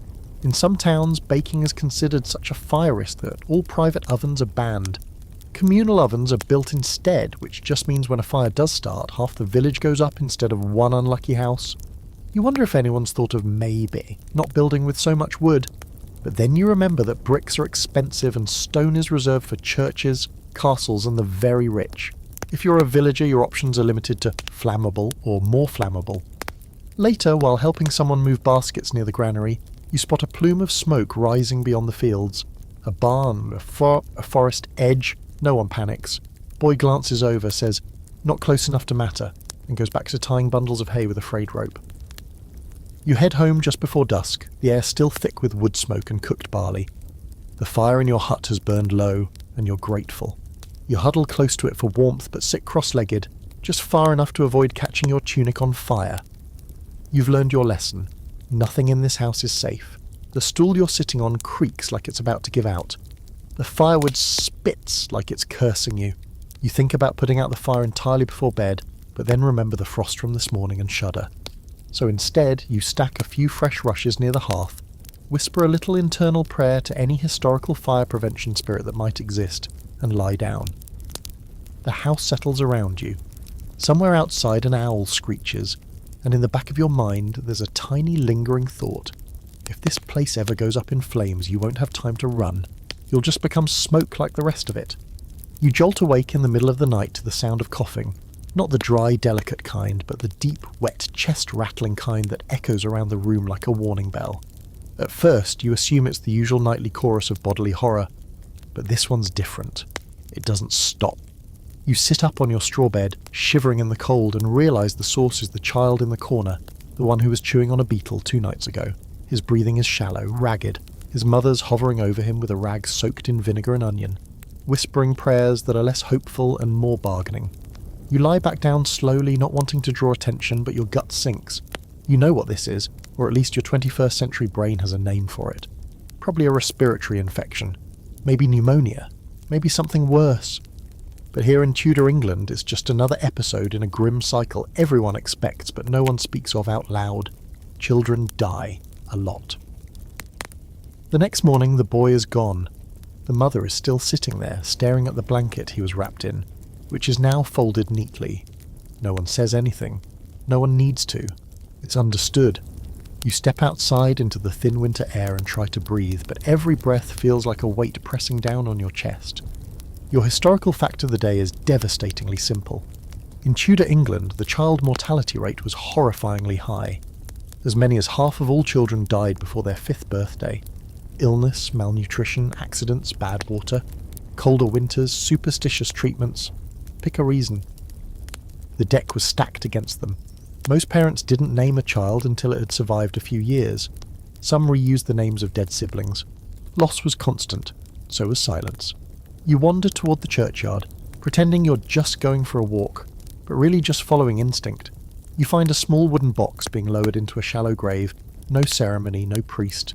Just 2 villagers and a shovel. You're about to speak. Something, anything, but your mouth stays shut. What would you even say? That you're sorry, that it's unfair? Everyone knows that already. There's nothing new in grief here, it's just part of the weather. Back at the house, no one mentions the child. The room is quieter, but not reverent. Just emptier. The remaining children still wrestle and pick at their food. Life continues, unbothered by your discomfort. There's no mourning period, no black clothes, no casseroles. You're not sure if it's strength or numbness. Probably both. Here's your quirky, heart-wrenching fact. In some Tudor households, families would keep wooden dolls or cloth bundles in the cradle after a child died, to preserve the habit of rocking, to fill the awful silence, or, according to some accounts, to ward off evil spirits from taking another one too soon. Imagine a grief so large you keep pretending the baby's still there just to survive it. You get pulled into helping haul buckets of water from the river, and while trudging along the muddy path, you overhear two women talking about the midwife who delivered too many dead babies last month. They wonder aloud if she's cursed. One of them suggests she might be a witch, again. The other shrugs and says maybe she just works too close to the devil's business. Here's your scholarly debate. Was Tudor society numb to child loss, or did they just express grief differently? Some historians argue that the high mortality rate forced people to emotionally distance themselves from their young children, waiting to attach until they had a better chance of surviving. Others suggest the grief was as real and raw as ours today, but expressed through ritual, quiet acceptance, and religious surrender rather than open anguish. Letters from the time speak of heartbreak, guilt, and prayers for mercy, but rarely show what we'd call visible mourning. You return to the house at midday and notice the baby's blanket is gone. Someone's taken the extra fabric and started patching a torn smock with it. Nothing is wasted, not time, not food, not even the things we associate with death. You wonder if anyone even remembers the boy's name, or if he had one. In the corner, the same child who was playing with beetles has started coughing too. Not the deep, rattling kind yet, but enough to make you wince. You watch his mother instinctively place a hand on his forehead, frown, and go back to cutting onions. That's it. That's the medical checkup. That's all they can do. The mood in the house is subdued, but not still. Chores continue. Dinner is cooked. The pig is fed. Someone has to boil water. Someone else collects firewood. And the old woman starts stirring a pot of something that smells like licorice and fear. Horehound tea, probably. The Tudor version of Dayquil. You help fetch more rushes for the floor and try to keep your breathing shallow. Every time someone coughs, your heart skips. Is it contagious? Is it just smoke? Are you next? You've already pulled a tooth, lost your dignity, and had a toe stepped on by a goose. Now you get to play plague roulette with a group of kids who chew on everything they touch. Later that evening, a visitor arrives. An old man with a crooked back and a sack of dried herbs. He's not quite a healer, not quite a priest. He mutters prayers while blowing smoke across the child's chest and presses garlic cloves under his armpits. Everyone watches like it's perfectly normal, because it is. You step outside, it's cold, too quiet. The stars overhead look ancient. You try to imagine your own childhood in this world. No vaccines, no bedtime stories, no birthday parties, just a rotating cast of siblings, half of whom wouldn't make it to 10, and no one to hold your hand while you fade away in the night. You sit on a stump and wrap your arms around your knees. You don't cry, not because you're brave, just because it wouldn't change anything, and crying here doesn't get you comfort. It just wastes warmth. Inside, the coughing starts again, and you know deep down you're probably going to hear another name whispered, a little less each day until it vanishes completely. By the next morning, the coughing boy is still alive, but barely. He's lying on a pallet stuffed with straw and old rags, his cheeks sunken, his lips cracked. The herbal smoke still clings to the air, sour and bitter, like burned mint and failure. No one's saying it out loud, but everyone knows how this ends. You've seen this already. Twice. And it's only been, a week? You step outside just to breathe something that isn't despair and garlic vapour. The frost has come back overnight, curling along the edges of rooftops and fence posts, coating the field stubble in white. It's beautiful, actually, if you weren't painfully aware that this kind of cold kills people, especially children, especially old people, and especially the poor. You start to notice the quiet as you walk through the village, not just stillness, but absence.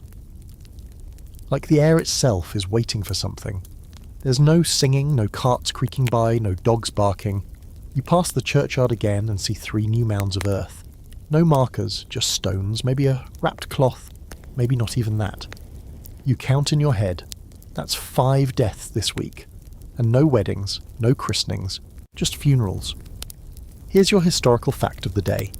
In Tudor England, funerals were a regular feature of life. so regular that for some families the rituals became routine. The death rate, particularly in the colder months and during outbreaks, was brutal. Child deaths, childbirth fatalities, accidents with tools or animals, fevers, and of course the plague. It was a revolving door of sorrow. Priests were overworked. Graveyards were overfilled. Mourning wasn't a special event. It was a full-time occupation. You spot a man in black leaning on a stick near the church. He's the sexton, the guy responsible for digging graves and ringing the funeral bell. His hands are stained with dirt, his eyes permanently bloodshot. He nods at you. You nod back. That's the closest thing to a conversation you get. You're summoned to help carry a small body, wrapped tightly in a sheet, from the far edge of the village. The boy's family is silent, grim. There's no hearse, no flowers, no music. Just 2 ropes, a bit of wood and a shallow hole. The vicar mumbles something from a damp, curling page. You catch a few words, ashes, mercy, rest, but they blur together. The moment's over as quickly as it began. The grave is filled in, a stone is placed, life moves on. Here's your quirky fact. Many Tudor burials included a sprig of rosemary tucked into the hands or laid on the body. It symbolised remembrance. But in poorer families, when rosemary wasn't available, they used whatever herbs they could find, thyme, sage, or just a bit of wintergreen if it grew nearby. Death had to be scented just a little to make it tolerable. You return to the house, where the boy who'd been coughing is now miraculously sitting up, sipping warm ale and sweating profusely. His mother says it's the garlic that did it. The herbalist says it was his strong blood. You say nothing because you're just relieved. Someone made it through, but that relief is short-lived. That afternoon you're told there's another funeral. This time a woman, young, newly married, died in childbirth. The baby too. No names, just another anonymous loss in a pile of anonymous losses. That night, over weak stew and stale bread, the conversation turns toward ghosts. Not metaphorical ones, actual ghosts. The ones that, according to your housemates, whisper in the rafters or tug on your sleeves while you sleep. You laugh softly, they don't. One woman says she saw her mother's spirit standing at the foot of her bed the night before she died. Another says her child's ghost keeps stealing apples. You stop laughing. Because here's the open scholarly debate. Did Tudor people really believe in ghosts, or was it just grief talking? Some argue that widespread belief in spirits was a coping mechanism, a way to keep loved ones close in a world where death was always around the corner.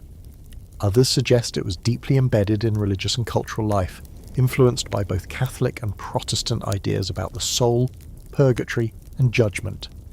Either way, hauntings were a normal part of conversation, not something to be dismissed. Later that night, the fire burns low, and the shadows on the wall start to stretch long and strange. You pull the blanket over your shoulders and try not to imagine shapes moving beyond the doorway.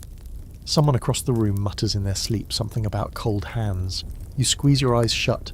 The room smells like sweat, mildew, and the faint edge of decay that never quite leaves. You don't sleep well. Every creak sounds like a footstep, every gust of wind like a whisper. At one point you swear you hear a child's voice call your name. You sit up, heart pounding, but there's nothing, just the pig snoring, and a sense that something or someone might be watching. You wake with a start sometime before dawn, unsure if you ever really slept at all. Someone's already tending the fire. The world is still grey. Another day is beginning, another chance to bury someone, another chance to survive. You stretch your arms, feel the damp in your bones, and brace yourself, because in Tudor England the only constant companion is death. It walks beside you, nods politely at your door, and never stays away for long. You wake up to the sound of loud arguing and the distinctive slap of something wet hitting a wall. You sit up fast, maybe too fast, and nearly tumble off your straw mat into a slop bucket. Charming start to the day. The voices are coming from the street, which in Tudor England is more like a communal hallway with manure. You pull on your increasingly threadbare tunic and step outside, blinking in the pale, freezing light, just in time to witness a village scandal unravelling in spectacularly public fashion. A man, red-faced, furious, is shouting accusations at a woman who's equally furious and not remotely backing down. "Sin!" he bellows, pointing his grimy finger. "Wickedness!" She responds by flinging what looks like cabbage water at his boots and calling him a donkey's backside. Delightful. A small crowd is gathering. Not to intervene, so of course, just to watch. In Tudor England, moral judgment isn't just a private affair, it's a spectator sport. The word fornication gets thrown out like a slap, then bastard, then someone yells cuckold, and now the whole town's paying attention.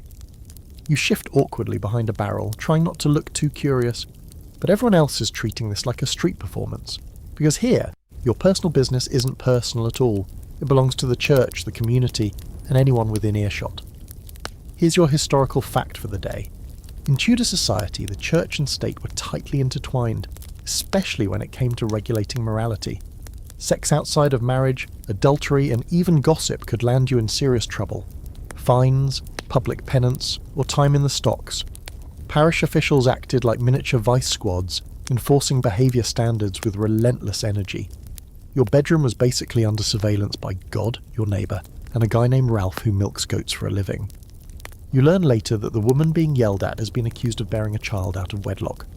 Her child is still alive, a rare miracle, but without a husband she's now marked, not just by rumours but by the actual law. She might have to do penance, literally walk barefoot through the church in her shift while people stare and mutter about her sins. Some people say it's justice, others just enjoy the drama. And here's your quirky fact. Leeching and whoredom were actual recorded charges in parish books, right up there with theft and fighting. One man in Essex was once fined for bedding another man's wife and boasting of the same in the alehouse. That's right, sinning was one thing. Bragging about it was a separate offence. Pride, after all, is also a sin. Welcome to the Tudor morality menu. Back in the house, everyone's buzzing about the argument. One of the older women says, "She should have prayed more." Another says, "That boy's hair is too dark to be her betrothed's anyway." You get the sinking feeling that the child's paternity has become public property, and it's not going back into the barn. Then someone says something that chills you. The Archdeacon's visiting next week. Groans all around. Apparently this means a thorough moral review of the parish, which includes home visits, uncomfortable questions, and public punishments. People scramble to clean their rushes and scrub soot off their walls, because nothing says spiritual cleanliness like pretending your house isn't a smoke-choked pigsty. Here's where the open scholarly debate comes in. How much of this moral enforcement was genuinely about protecting religious virtue, and how much was about control? Some historians argue that church courts were concerned with preserving the moral fabric of society, especially as religious authority shifted post-Reformation.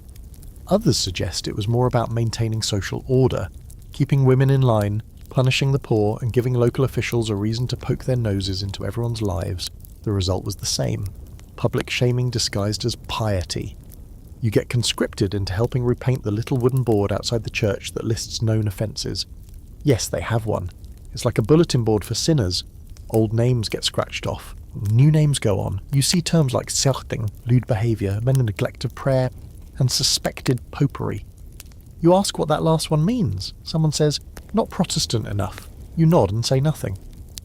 Later, while hauling water for the church wash basin, you pass two young men whispering behind a fence. You hear the word midwife and moonblood. You realise they're discussing a woman's monthly cycle like it's a state secret, because it kind of is. Anything related to female health is viewed with suspicion, embarrassment, or both. Too much bleeding? You're cursed. Not enough? You're probably barren. Bleeding during the wrong moon? Clearly the devil's got his finger in it. That evening someone knocks on your door. It's a church warden. He's here to ask questions, personal ones. Have you been attending services regularly? You have. Have you spoken to any travelling strangers? Technically yes, but you lie and say no. Have you ever observed anyone conducting strange acts under moonlight? You pause too long and say you are asleep. The man writes it all down with a goose quill that squeaks every time he presses it to the parchment. His final question: do you live alone? You shake your head fast. Living alone is suspicious. Too much privacy? Must be hiding sin, or a Catholic, or worse. You slump back onto your straw after he leaves, your heart pounding. You realise that here your soul isn't your own. It belongs to the community, to the church, to every nosy neighbour who squints at you over their pew and wonders if your tunic is a bit too tight. And what about the woman from earlier? You hear she's been ordered to do penance next week. Barefoot, public, chanting psalms as people throw stale bread and muttered insults. Her crime? Survival in the wrong context. You think about the man who fathered the child. No punishment for him. He's already boasting at the alehouse. As you drift off to sleep that night, someone in the room says, "The sins of the flesh never stay buried."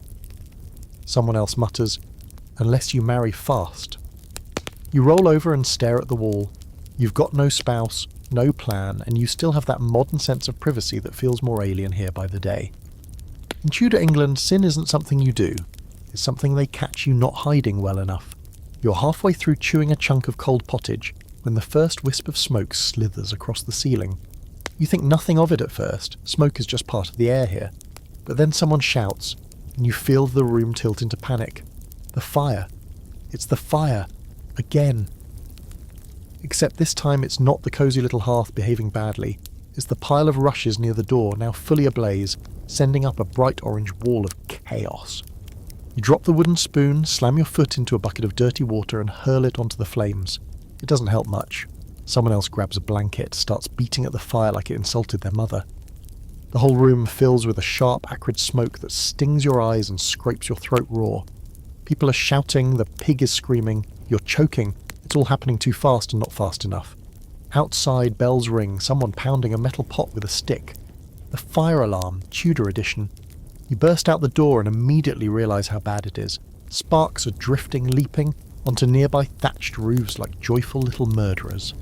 People are running with buckets from the well, yelling names, trying to beat the flames with cloaks and sticks and prayers. There's no organised response, no fire department, just chaos, desperation, and wet sacks. Here's your historical fact. In Tudor England, fires were a constant deadly threat. Entire towns could burn in a single night, and there were no fire brigades or emergency services. If your house caught fire, you hoped the wind didn't take it to the neighbours. That was the extent of the plan. Laws were eventually passed requiring ladders and water barrels to be kept in homes, but most of the time those precautions amounted to yelling louder and hoping someone had a bucket. Back inside, someone's managed to smother the indoor blaze with dirt and ash, but now the house smells like scorched pig hair and panic. You're coughing so hard your ribs hurt, and when you stumble outside again, you can see a row of houses down the lane with little fingers of smoke curling from their eaves. One of them is gone entirely, just blackened posts and steam rising from what used to be a roof. People are crying, others are already scavenging, dragging out half-burned furniture, melted pots, charred loaves of bread. There's no insurance. No aid fund. If your house burns down in Tudor England, your best hope is that your neighbours feel guilty enough to let you sleep in their loft until they forget you're there. Here's your quirky fact. It wasn't just homes that burned. Inns, stables, and even jails regularly went up in flames. In 1556, a fire in a prison in Suffolk killed dozens of inmates, trapped, suffocating. In some cases, jails burned with guards locking the doors behind them. Fire was a punishment, a tool of execution, and sometimes just an accident that got too confident. You help form a line to pass water from the well shoulder to shoulder with people who'd never spoken to you before. There's no small talk, just panting and passing and splashing. One bucket slips, you get soaked. No one reacts. The air is thick with smoke and steam, and every gust of wind could mean another outbreak. It takes hours, but the fire finally dies. The ash keeps floating for much longer. Everyone's blackened, wheezing, filthy. There's no applause, no heroism, just raw survival. You wipe your forehead with a rag and realise it's left a streak of soot across your face. You look like something halfway between a chimney sweep and a nightmare. That night, the village is quiet in a new way. Shell-shocked. No alehouse songs, no chickens clucking. Just the occasional crack of a burned beam collapsing into itself. People sit outside what remains of their homes, staring into the dark, some weeping, some just too tired to react. You hear someone whisper, "That's the third this year," and someone else mutter, "Should have listened about the thatch." Now here's the scholarly debate. Did Tudor towns ever seriously address their fire risk, or did they just accept it as fate? Some argue there were repeated efforts to improve construction, moving from thatch to tile, regulating firewood storage, enforcing chimney maintenance. Others point to the constant recurrence of fires as proof that most preventative efforts were symbolic, underfunded, or ignored. Ultimately, change came slowly, and only after large-scale disasters forced reform. Back in the house, Your house miraculously spared. You watch your host family peel off their outer clothes, pat out embers from cloaks, and pass around a cracked jug of ale like it's holy water. The little girl who used to sleep near the hearth is now curled up beside the pig, clutching a singed rag doll that smells like charcoal. Someone finally speaks. "It started at the Coopers," a man says. "Left the fire on while fetching wood." Another nods. "Could have been worse." And somehow they mean it. Because in this world, there's always worse. You lie down on your mat, throat raw, eyes still burning. You close your eyes, but the smoke lingers in your nose, your hair, your mind. You try not to imagine waking up to fire licking the rafters. You try not to picture everyone you know running barefoot into the cold with nothing but a wet cloth over their face. But the truth is, you're never safe here. The fire's always waiting. It sleeps under the hearth, behind the walls, inside the rushes. And one bad moment, one careless spark, one stiff wind, and it's all gone. So tonight, you sleep lightly, and you dream of smoke. You wake up coughing again, but this time it's not smoke clawing at your lungs, it's cold. That sharp, unforgiving kind of cold that slices right through the layers of wool you sleep in and settles into your joints like it's paying rent. Your breath fogs in the stale morning air, and you pull your blanket tighter, which is basically just a damp wool sheet with big dreams. There's ice in the wash basin. Ice inside the house. The pig looks at you with a shared understanding. Survival here is not about thriving. It's about not dying right now. You step outside and the frost bites at your face immediately. The ground is hard as stone. Your breath comes in clouds. It's mid-morning, but the sun's barely making a dent. The air smells faintly of burned wood, manure, and frozen despair. The kind of winter where even your bones feel brittle. Today you're learning the joys of Tudor England's favourite meteorological punchline, the Little Ice Age. Your historical fact of the day. From roughly the 14th to the 19th century, Europe experienced a period of cooling now known as the Little Ice Age. In England, it meant shorter growing seasons, freak snowstorms in May, and rivers that froze solid enough to hold festivals, at first charming, then catastrophic. In Tudor times, this translated into failed crops, rising food prices, and a whole lot of blaming witches for the frost. You make your way to the village square, and everything looks like it's been dipped in powdered sugar, picturesque, if you ignore the dying animals and the people crying softly into their sleeves. The well is frozen. A woman is breaking the ice with a hammer. Nearby, a child with bare feet, is huddled by a wall, clutching a piece of stale bread like it's treasure. You offer him your gloves. He refuses. Pride runs deep even when your toes are purple. You walk past a field that should be green by now, but it's grey and crunchy. The cabbage crop is a write-off. You hear someone mutter about bad humours in the sky and nod solemnly, like that's a scientific explanation. The village herbalist blames an imbalance of the moon. The blacksmith says it's the king's sin. The priest blames laziness and the failure to tithe. You just blame the weather. Here's your quirky fact. During colder winters, Londoners held frost fairs on the frozen River Thames. Tents, puppet shows, bear baiting, and even temporary pubs were set up on the ice. One year, they roasted an ox on the river. It sounds festive until the ice cracked and people fell through. So yes, Tudor winter entertainment included gambling your life for a meat pie and a song. You shuffle back to the house where everyone is huddled around the hearth like moths around a dying candle. The fire is low, wood is scarce. So is coal, unless you're lucky enough to live near a mine or know someone who doesn't mind looking the other way. One of the older women says, "We're down to peat." You ask what that means. She points to a stack of brown bricks that smell suspiciously like swamp and disappointment.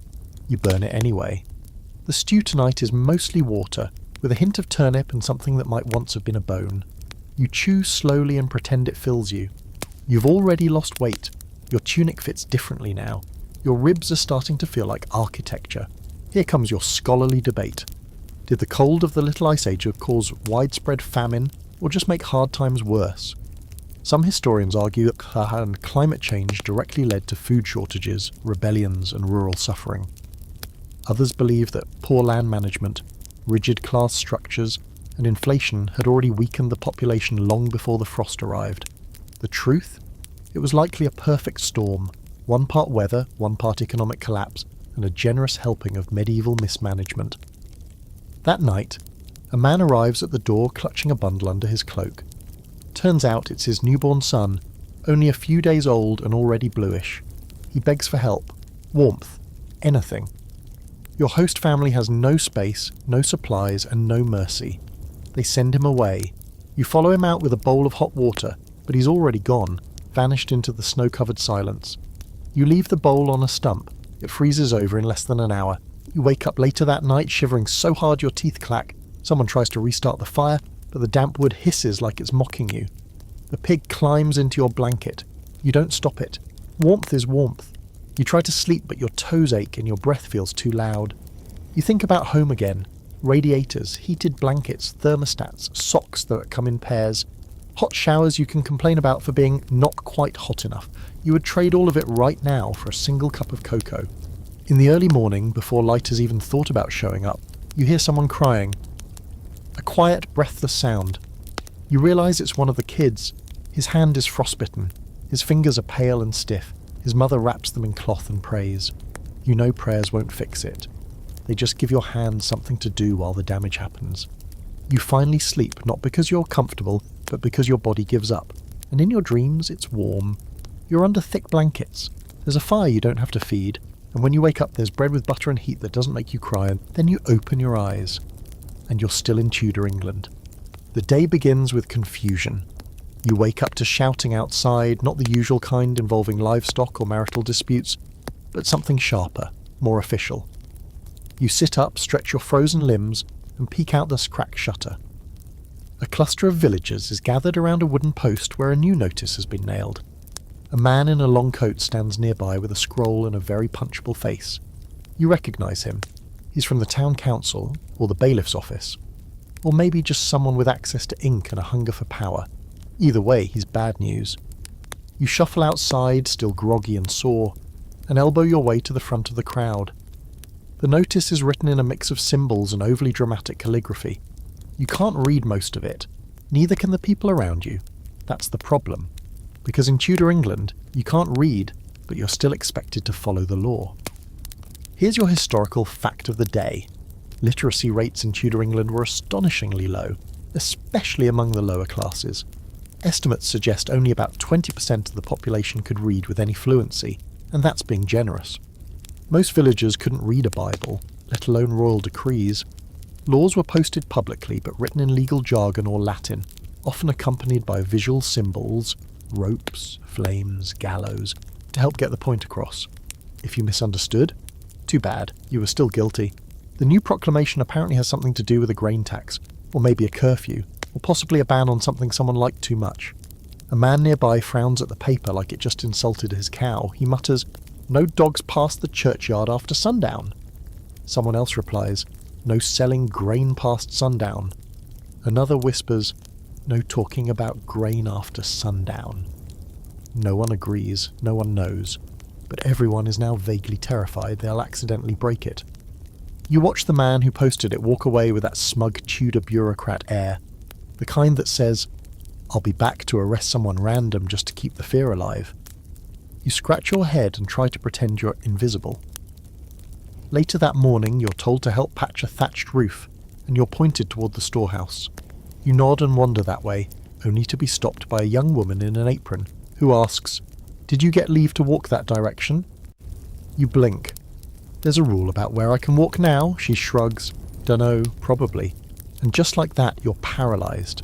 In this world, ignorance of the law is no excuse. It's a trap. And you're in it. Here comes your quirky fact. In an effort to educate the people, some towns used crier services. Basically, a guy who shouted news and rules from the steps of the church or marketplace. The problem? If you weren't there to hear it, you were still bound by it. Fell asleep during the announcement? That's your fault. Didn't speak the dialect. Tough luck. Not paying attention because you were bleeding from your foot and dizzy with hunger? Sucks to be you. You try asking your housemate what the sign actually says. She shrugs. Something about foreigners? That makes you freeze. You? Technically a foreigner in the worst way. The kind who doesn't know the customs, the calendar, or the 10 different words for illegal. You've tried to stay quiet, blend in, act confused just enough to seem harmless. But if this law is about people like you may be in serious trouble. You retreat into the barn for a bit, under the pretense of fetching firewood, and take a minute to breathe. You remember reading once that the Tudors loved their laws so much. They created hundreds every year, most of them so specific and convoluted no one could keep up. Wearing the wrong colour, fine. Using the wrong fabric, double fine. Walking on the wrong side of a noble's horse could land you in stocks. It's like playing an endless game of Calvin ball. But the stakes are jail time or corporal punishment. Here's your scholarly debate. Was the complexity of Tudor law intentional, a tool to keep the lower classes fearful and easily controlled? Or was it simply a product of a rapidly changing society, growing bureaucracy, expanding trade, shifting religious alliances that overwhelmed even its own enforcers? Historians are divided. Some view it as a calculated power move. Others argue it was more accidental chaos than deliberate oppression. Either way, the result was the same. Fear, confusion, and a lot of people punished for things they never knew were crimes. You return to the house and try not to look suspicious. A woman is sewing in the corner, muttering about her husband being fined for having 2 knives. "One for food, one for work," she grumbles. How's that sinful? And you sit near the fire and pretend to clean your boots while your mind spins. Maybe that's what the poster said. Something about weapons. Or maybe it's about Sabbath violations, or improper gathering of firewood. You were definitely gathering firewood earlier. Are you in violation now? You eat your dinner, more turnips, less flavour, and wonder how anyone here makes it to adulthood without getting fined into oblivion. The answer? They probably don't. The family you live with has lost 2 children, one to illness, one to legal troubles, which you now understand to mean a minor offence that turned into a fatal punishment. A missed church visit, a trespass, a look that went too far. As night falls, you hear the town crier again shouting from the square. His voice echoes through the frosty air. "Let it be known, any who fail to observe the hour of rest shall be held suspect." You don't even know what that means. Is it bedtime, curfew, does standing count, sitting, breathing too loud? You retreat into the corner of the house and pull the blanket over your head, heart pounding with frustration and fear. You're not guilty of anything, but that doesn't matter. Not here. In Tudor England, guilt isn't what you did, it's what someone says you might have done. And if you can't read the sign, tough luck. You fall asleep dreaming of paperwork, glowing signs, PDFs, clickable consent boxes, clear expectations. But when you wake up, the sign is still there, and you still can't read it. You think you speak English, right up until someone in the alehouse turns to you and says, "Yon churl clouted his noggin pon yester's eventide, and now he prates like a hedge-born malkin." You blink, nod slowly, smile politely. You understood maybe 3 words in that sentence, and one of them was yesterday.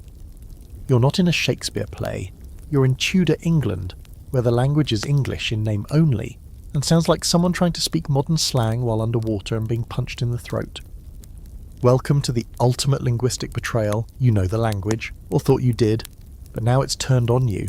Every sentence is a puzzle, and every answer you give risks outing you as a suspicious, foreign, or just very, very stupid.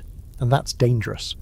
Your historical fact for today: the English language in Tudor times was in the midst of serious transformation. This was the age of early modern English, familiar in structure, but thick with now archaic vocabulary, regional dialects, and pronunciations that would get you laughed out of any modern classroom. The great vowel shift was still ongoing, spelling was a freestyle sport, and grammar followed vibes and more than rules. Even educated people wrote the same word 5 different ways in one paragraph. Take the word girl, for example. You might hear it as wench, maid, lass, or doxy, depending on where you are and what kind of day the speaker is having. You could be thee, thou, or ye, with each version implying different levels of respect or insult. "Where are you going?" might come out as, "Whither goest thou?" And God help you if someone's angry, drunk, or trying to be poetic. Then it's just chaos. You try to blend in. You start mimicking what people say, parroting back their phrases with a smile. "Right so," you say when someone gives you an order. "God's teeth," you mutter when you drop something heavy. "Marry, 'tis no small task," you sigh as you carry buckets of slop across the yard. You think you're doing okay, until someone narrows their eyes and says, "You speak oddly, like a Welshman taught by a goose." Cool, you've been exposed. Again. Here's your quirky fact. Some Tudor swear words sound ridiculous today, but were serious business back then. God's wounds, by a lady, and zounds were considered blasphemous oaths invoking divine parts of Jesus or the Virgin Mary. Dropping one of those in the wrong company could land you in church court. And yes, people were actually fined for cursing too colourfully. Meanwhile, calling someone a scullion or a dunghill was just regular Tuesday talk. Back at the house, your host family keeps giving you looks. You think you're being polite, but maybe you've accidentally called someone's aunt a goat. The older woman says you mumble like a half-witted priest, and the man keeps muttering under his breath about foreign nonsense.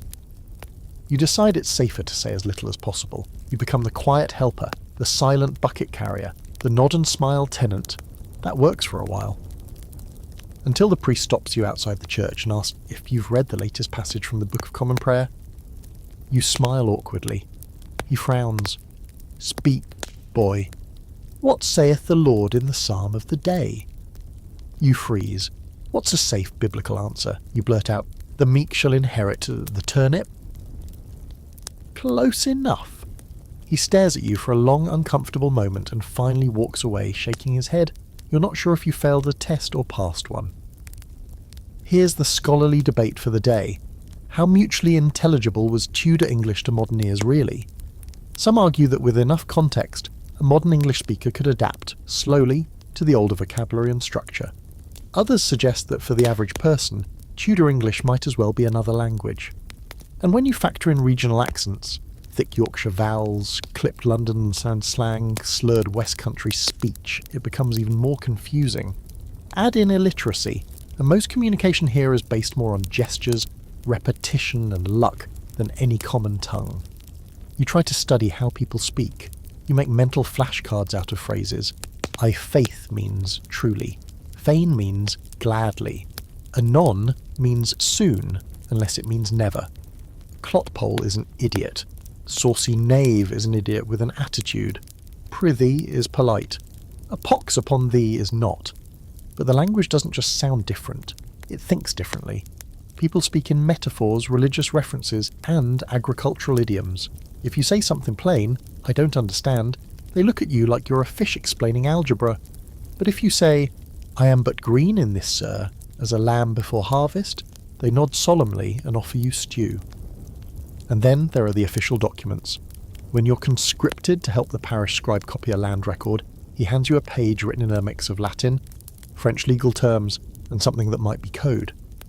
You try to read it. You see the word heretofore 5 times in one sentence.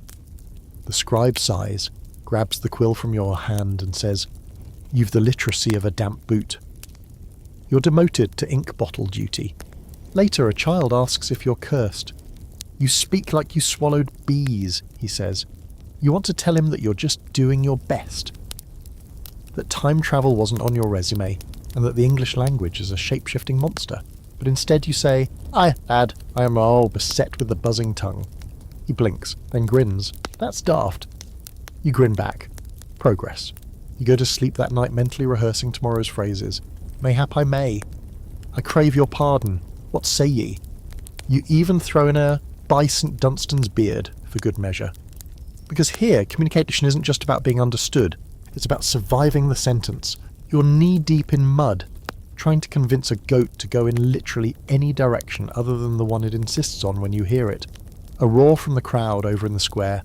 Not a "we've found food" kind of cheer. No, this is darker, messier, louder.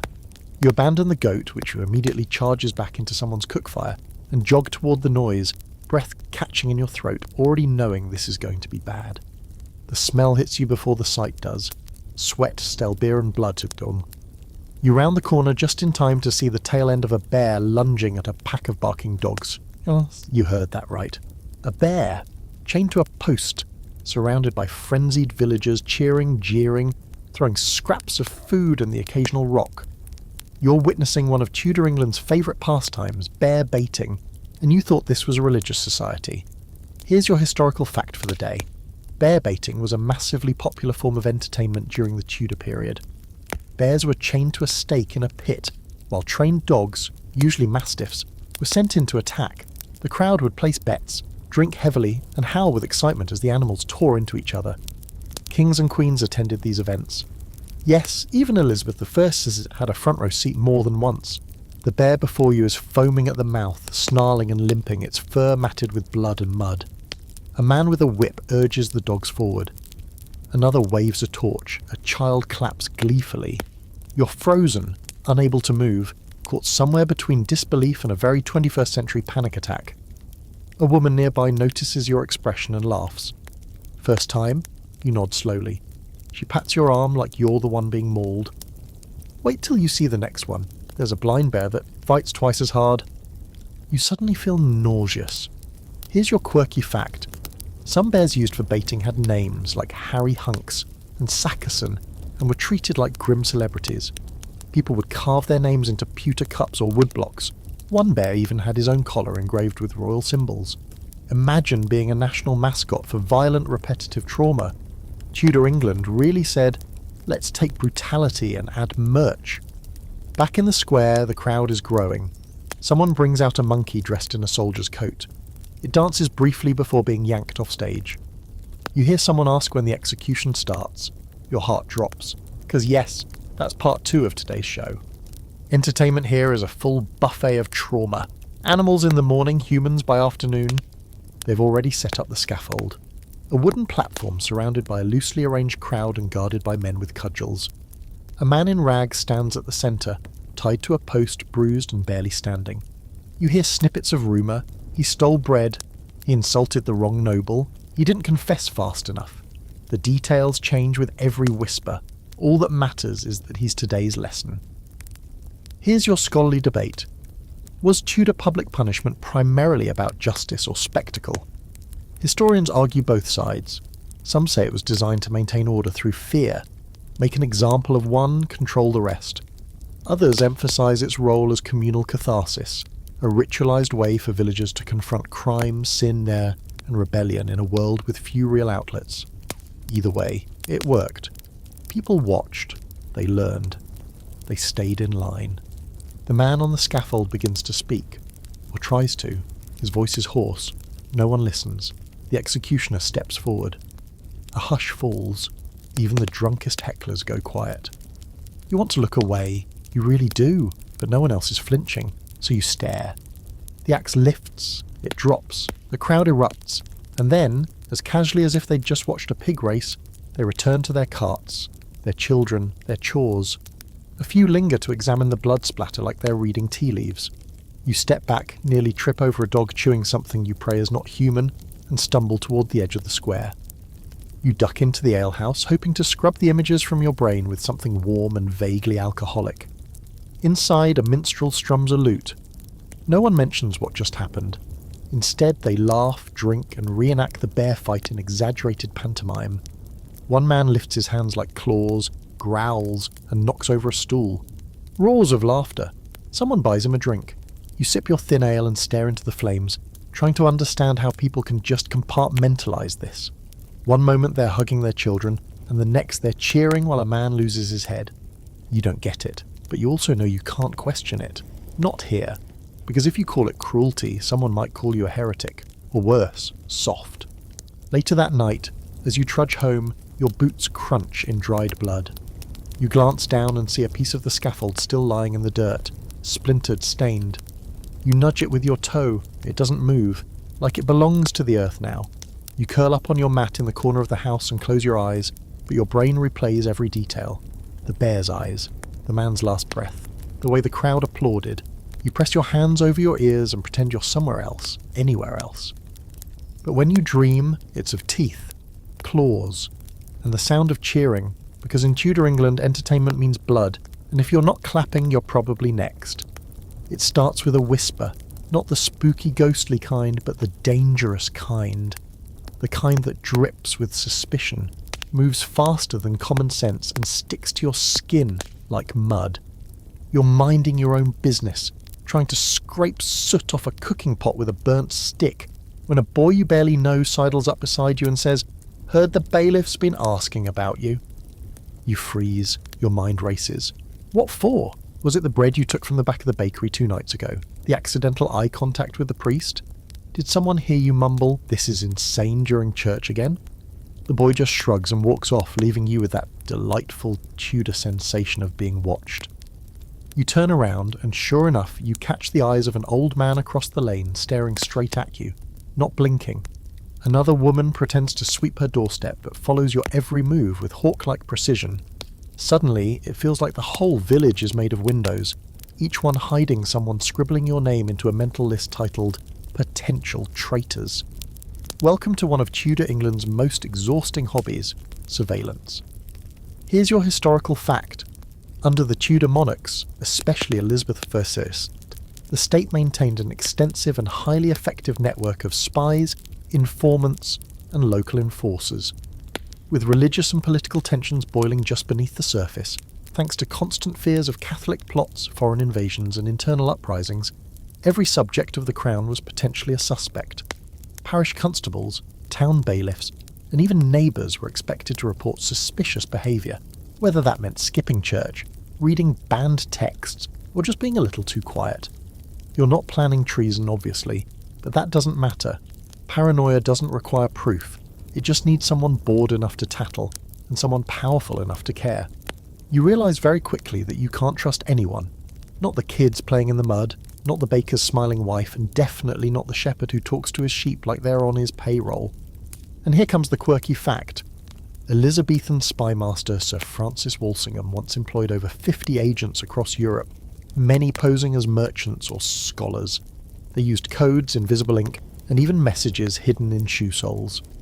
And while that sounds like the Tudor version of James Bond, most spycraft was much simpler. Listening in on your neighbour and writing a letter about it. In other words, the Tudor state's biggest asset was gossip. That evening, the priest stops by your house. Not unusual. He's been known to make his rounds. But when he smiles and says, "You're settling in well, aren't you?" your stomach twists. He's not here to bless the pig. He's here to listen. Maybe to trick, maybe to trap. You nod politely and to keep your answers short. No, you haven't missed service. Yes, you understand your duties. No, you've never seen the woman who mutters Latin near the forest after dark. You have, but you're not stupid. He lingers. You can feel his eyes on you. Then he says, "We must all be watchful these days. Heresy and sedition wear many faces." He smiles again. It's the worst smile you've ever seen. Then he leaves. You exhale so slowly it feels like your ribs might crack. Here's the scholarly debate of the day. Was the Tudor surveillance state truly all-seeing, or did it rely more on the fear of being watched than actual oversight? Some scholars argue that most people were too busy surviving to worry about rebellion, and the state simply used a few high-profile crackdowns to scare the rest into obedience. Others suggest that the paranoia was very real and very justified, given the actual plots that cropped up throughout Elizabeth's reign. Either way, the result was the same: silence, submission, and constant looking over your shoulder.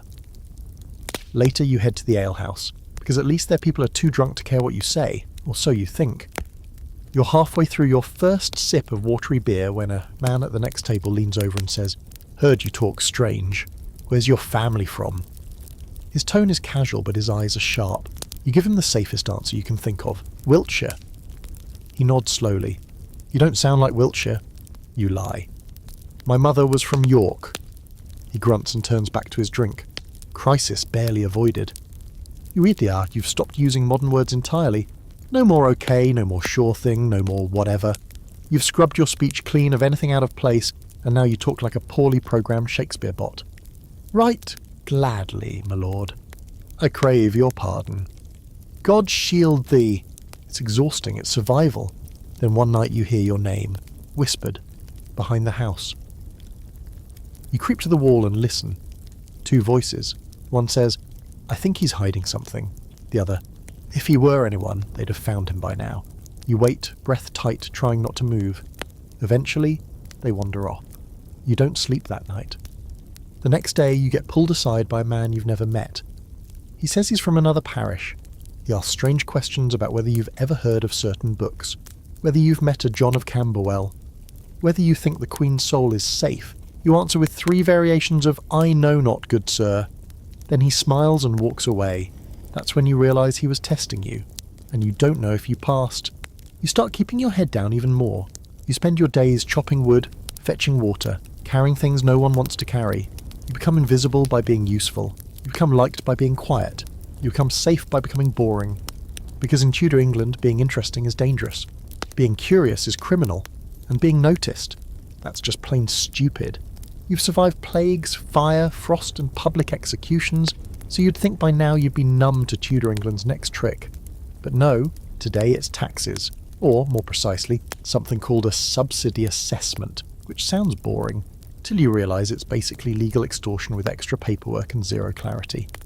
You're standing in the freezing street, still chewing your breakfast turnip, when a man with ink-stained fingers points at you and says, "You there, how many hearths in your house?"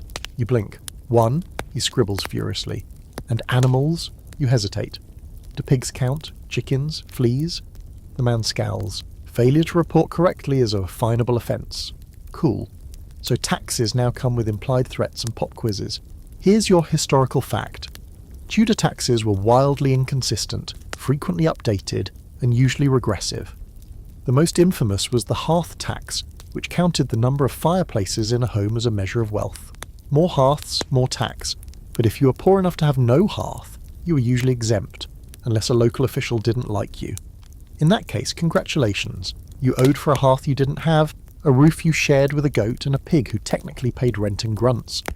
You try to explain that you're just a lodger, that you sleep near the pig, that the fire isn't even technically yours. The man jots something down anyway, and walks off muttering about non-compliance. You suddenly feel the strong, irrational urge to sprint into the forest and never return. You head back inside, where your host family is already grumbling.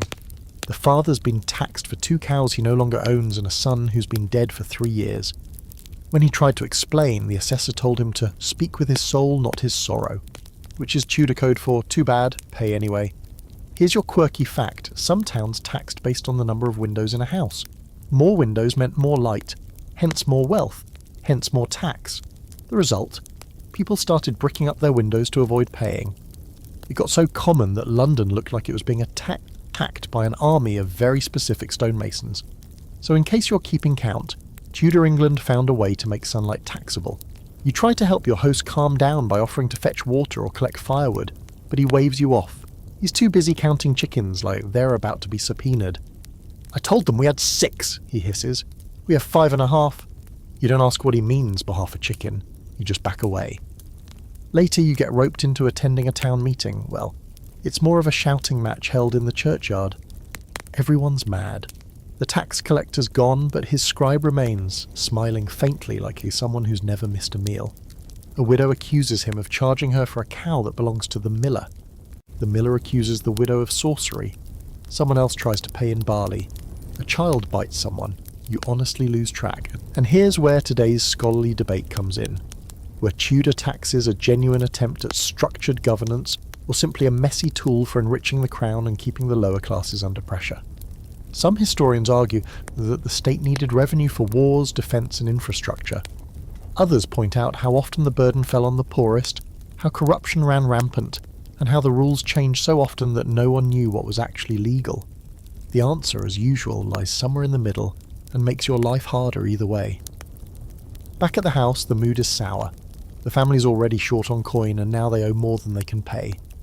You hear whispers of pawning boots, selling blankets, maybe even offering the teenage daughter to a local merchant as a servant, which is just a polite way of saying indentured labour until your back gives out.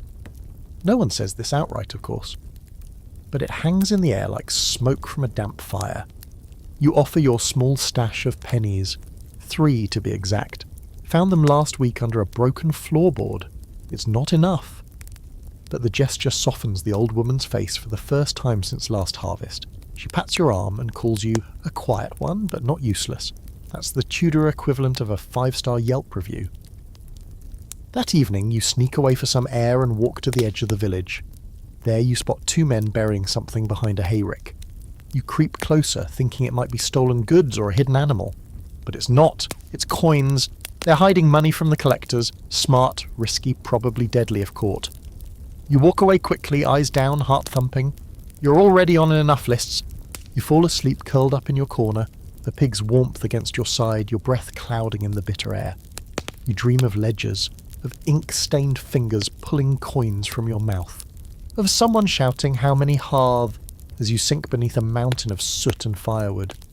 When you wake, the taxman is gone, but his shadow lingers, and so does the debt. Because in Tudor England you pay for everything. Even the air, even the silence, even the fire you didn't light. You wake up to shouting again, only this time it's not local. It's a different rhythm, louder, sharper, tinged with urgency. You peel off your blanket and crawl toward the doorway, blinking into the early light. Across the field a rider is galloping into the village, mud flying from the hooves, cloak flapping wildly. Behind him, more riders, armed. And not the usual town patrol with their half-rusted swords and boredom. These men look like they mean business. One of them is carrying a banner. You feel your stomach sink. Nothing good ever follows a man with a banner. Within the hour, the entire village is assembled in the square. The riders have dismounted, spread out, and are now nailing a fresh notice to the post, one bigger than usual, with a seal of red wax that practically screams, "This is bad news." A man in armour steps forward and begins reading aloud, though half the crowd can't understand a word passed by order of Her Majesty. The gist? War. Again. Or maybe rebellion. Or rumours of rebellion. The notice doesn't say exactly, it's all phrases like raise muster, or ready arms, prepare provisions. The villagers around you murmur in growing panic, and already know what this means. The able-bodied men, and anyone else who can swing a weapon, are about to be dragged into another conflict. Doesn't matter where, doesn't matter why, you're going or you're hiding. Here's your historical fact. Tudor England was plagued by the near-constant military tensions. Wars with France, Scotland, Ireland, and even threats of Spanish invasion kept the realm in a near-perpetual state of mobilisation. Men were often conscripted into local militias called trained bands, expected to provide their own weapons and report for duty with minimal notice. Those who refused or tried to flee could face fines, prison, or worse. Your host family is already in a quiet panic. The elder son, barely 17, is pacing in the yard, muttering about hiding in the woods. The father's trying to sharpen a rusted billhook. The mother's wrapping a loaf of bread in cloth and muttering prayers in Latin, which she probably shouldn't, since Latin is now dangerously close to Catholic. You keep your head down. Technically, no one's sure if you're even a citizen. You're not on any rolls, you've never been counted, but that won't protect you. If anything, it makes you more suspicious. The kind of man who doesn't belong is exactly the kind of man who gets volunteered first. One of the riders walks straight up to you and squints. You? Name? You blink. John. It's always John. He narrows his eyes. Where born? You panic. Kent. And he snorts. You're no Kentishman. Sound like a sea slug choking on poetry. He walks off, but you can feel the others watching you now, judging, measuring, wondering if they can offer you up to save themselves. Here's your quirky fact. Some Tudor conscripts were so desperate to avoid service they maimed themselves. Cut off fingers, blinded an eye, faked illness, or hid in manure heaps for days. In one recorded case, a man sewed animal parts into his own shirt to fake a grotesque disease. And honestly, the idea is starting to sound less ridiculous by the minute. Later that day, a makeshift muster is held. The men are lined up and poked by a town official wielding a long stick and a list. Some don't even have weapons. One shows up with a garden hoe. Another has a sharpened walking stick. You're handed a pike that's taller than your entire body and told to stand like you mean it. You do. It immediately falls sideways. The captain glares. Here's today's scholarly debate. Was Tudor England constantly at war, or did the government merely use the threat of war to maintain control? Some argue that the frequency of military activity created a national culture of fear, keeping subjects obedient and grateful for peacetime, even when it didn't exist. Others believe the military demands were genuine but poorly organised, with conscription systems so chaotic that many regions simply ignored orders unless forced. Either way, for the common folk, the result was the same. You got drafted, or you got punished. That night, the fires are low and the house is tense. No one knows if they're leaving tomorrow or next week. No one knows what the cause is. You hear snippets of rumours. Scots crossing the border. Papists in Kent. Rebellion in Cornwall. But none of it matters. In Tudor England, war isn't a debate. It's a cart rolling toward you, and you either jump on or get crushed underneath. You lie awake, staring at the beams above your head. You've survived cold, hunger, taxes, disease. Now someone might hand you a sword and tell you to charge a stranger in the mud, for a cause you don't understand, led by a man who doesn't know your name. You remember history class. All those dates and battles and alliances, They never said how it felt to stand here in the dark, clutching a borrowed pike with hands that won't stop shaking. They never said what it's like to die for someone else's quarrel. They never said how many people never came home. You close your eyes and try not to listen to the soft sound of weeping coming from the other room. The mother. She knows. She's already seen too many sons walk away in wool and return in silence. Because in Tudor England, war is never far. It's in the breath of every proclamation, the scrape of every sword, the silence before a boy takes his first step toward a battlefield he'll never see the end of. There's no trumpet blast, no grand farewell, just mud, quiet dread, and a sky the colour of wet wool. You're not even sure how it happened. One moment you're pretending to scrub a pig trough to avoid eye contact with the muster captain, and the next you're on the road, shoulder to shoulder, with a miserable line of peasants armed with mismatched weapons and expressions of, "Please, let me survive this." You've been conscripted, or at least dragged along strongly enough that it doesn't really matter what the paper says. The road stretches endlessly ahead, bordered by hedgerows so thick they feel like prison walls. Behind you, everything you've managed to almost get used to. Ahead, nothing good. Your feet are already blistered. The pike they handed you yesterday keeps wobbling, throwing off your balance, and you're not entirely convinced it's not just a sharpened broomstick. The man in front of you smells like old cheese and fear. The man behind you is quietly muttering Psalm 23 over and over like it's a magic spell. You try not to ask where you're going. No one knows. Maybe Calais, maybe Cornwall, maybe just a training camp where you'll die from sleeping too close to someone with a bad cough. You've learned by now, it doesn't matter where. What matters is that you go. Here's your final historical fact. Most Tudor conscripts were not trained soldiers. They were labourers, farmers, apprentices, ordinary people handed weapons and thrown into militia bands with almost no preparation. And those who weren't fighting abroad were often sent to suppress domestic rebellions, putting down riots sparked by grain shortages, religious upheaval, or taxes. War in Tudor England didn't always wear armour. Sometimes it just wore desperation. Someone next to you trips and lands face first in a puddle. No one stops to help. You're all too tired. You just keep moving forward because stopping means being noticed, and being noticed means being yelled at by a man on a horse who calls you dog and threatens to shorten you by a head. You start to fade, physically, mentally. The ache in your legs becomes background noise. The hunger becomes a familiar companion. You learn to walk and dream at the same time, half asleep with your eyes open. In your head you build imaginary meals, roast chicken, bread with actual butter, an apple that isn't shriveled. You pass villages too small to stop for. You sleep in haylofts, under hedges, once in a ditch. No one complains. It's safer not to speak. Here's your quirky fact. Some Tudor soldiers went into battle barefoot because they couldn't afford boots, or theirs had rotted through. Others wrapped rags around their feet and hoped for dry weather. You, by the way, have one shoe left. The other gave up somewhere near Oxford. Your foot is now wrapped in a stolen shirt sleeve and spite. Then comes the day you arrive at what you're told is a camp. It's more like a bog surrounded by tents made of cloth and wishful thinking. You're shown to a spot near the fire and told to wait for orders. You wait. No one speaks to you. You chew on a piece of hard tack so stale you're fairly certain it predates Christ. You listen to a man cough all night and wonder if it's the plague or just life being life. Now comes your final scholarly debate.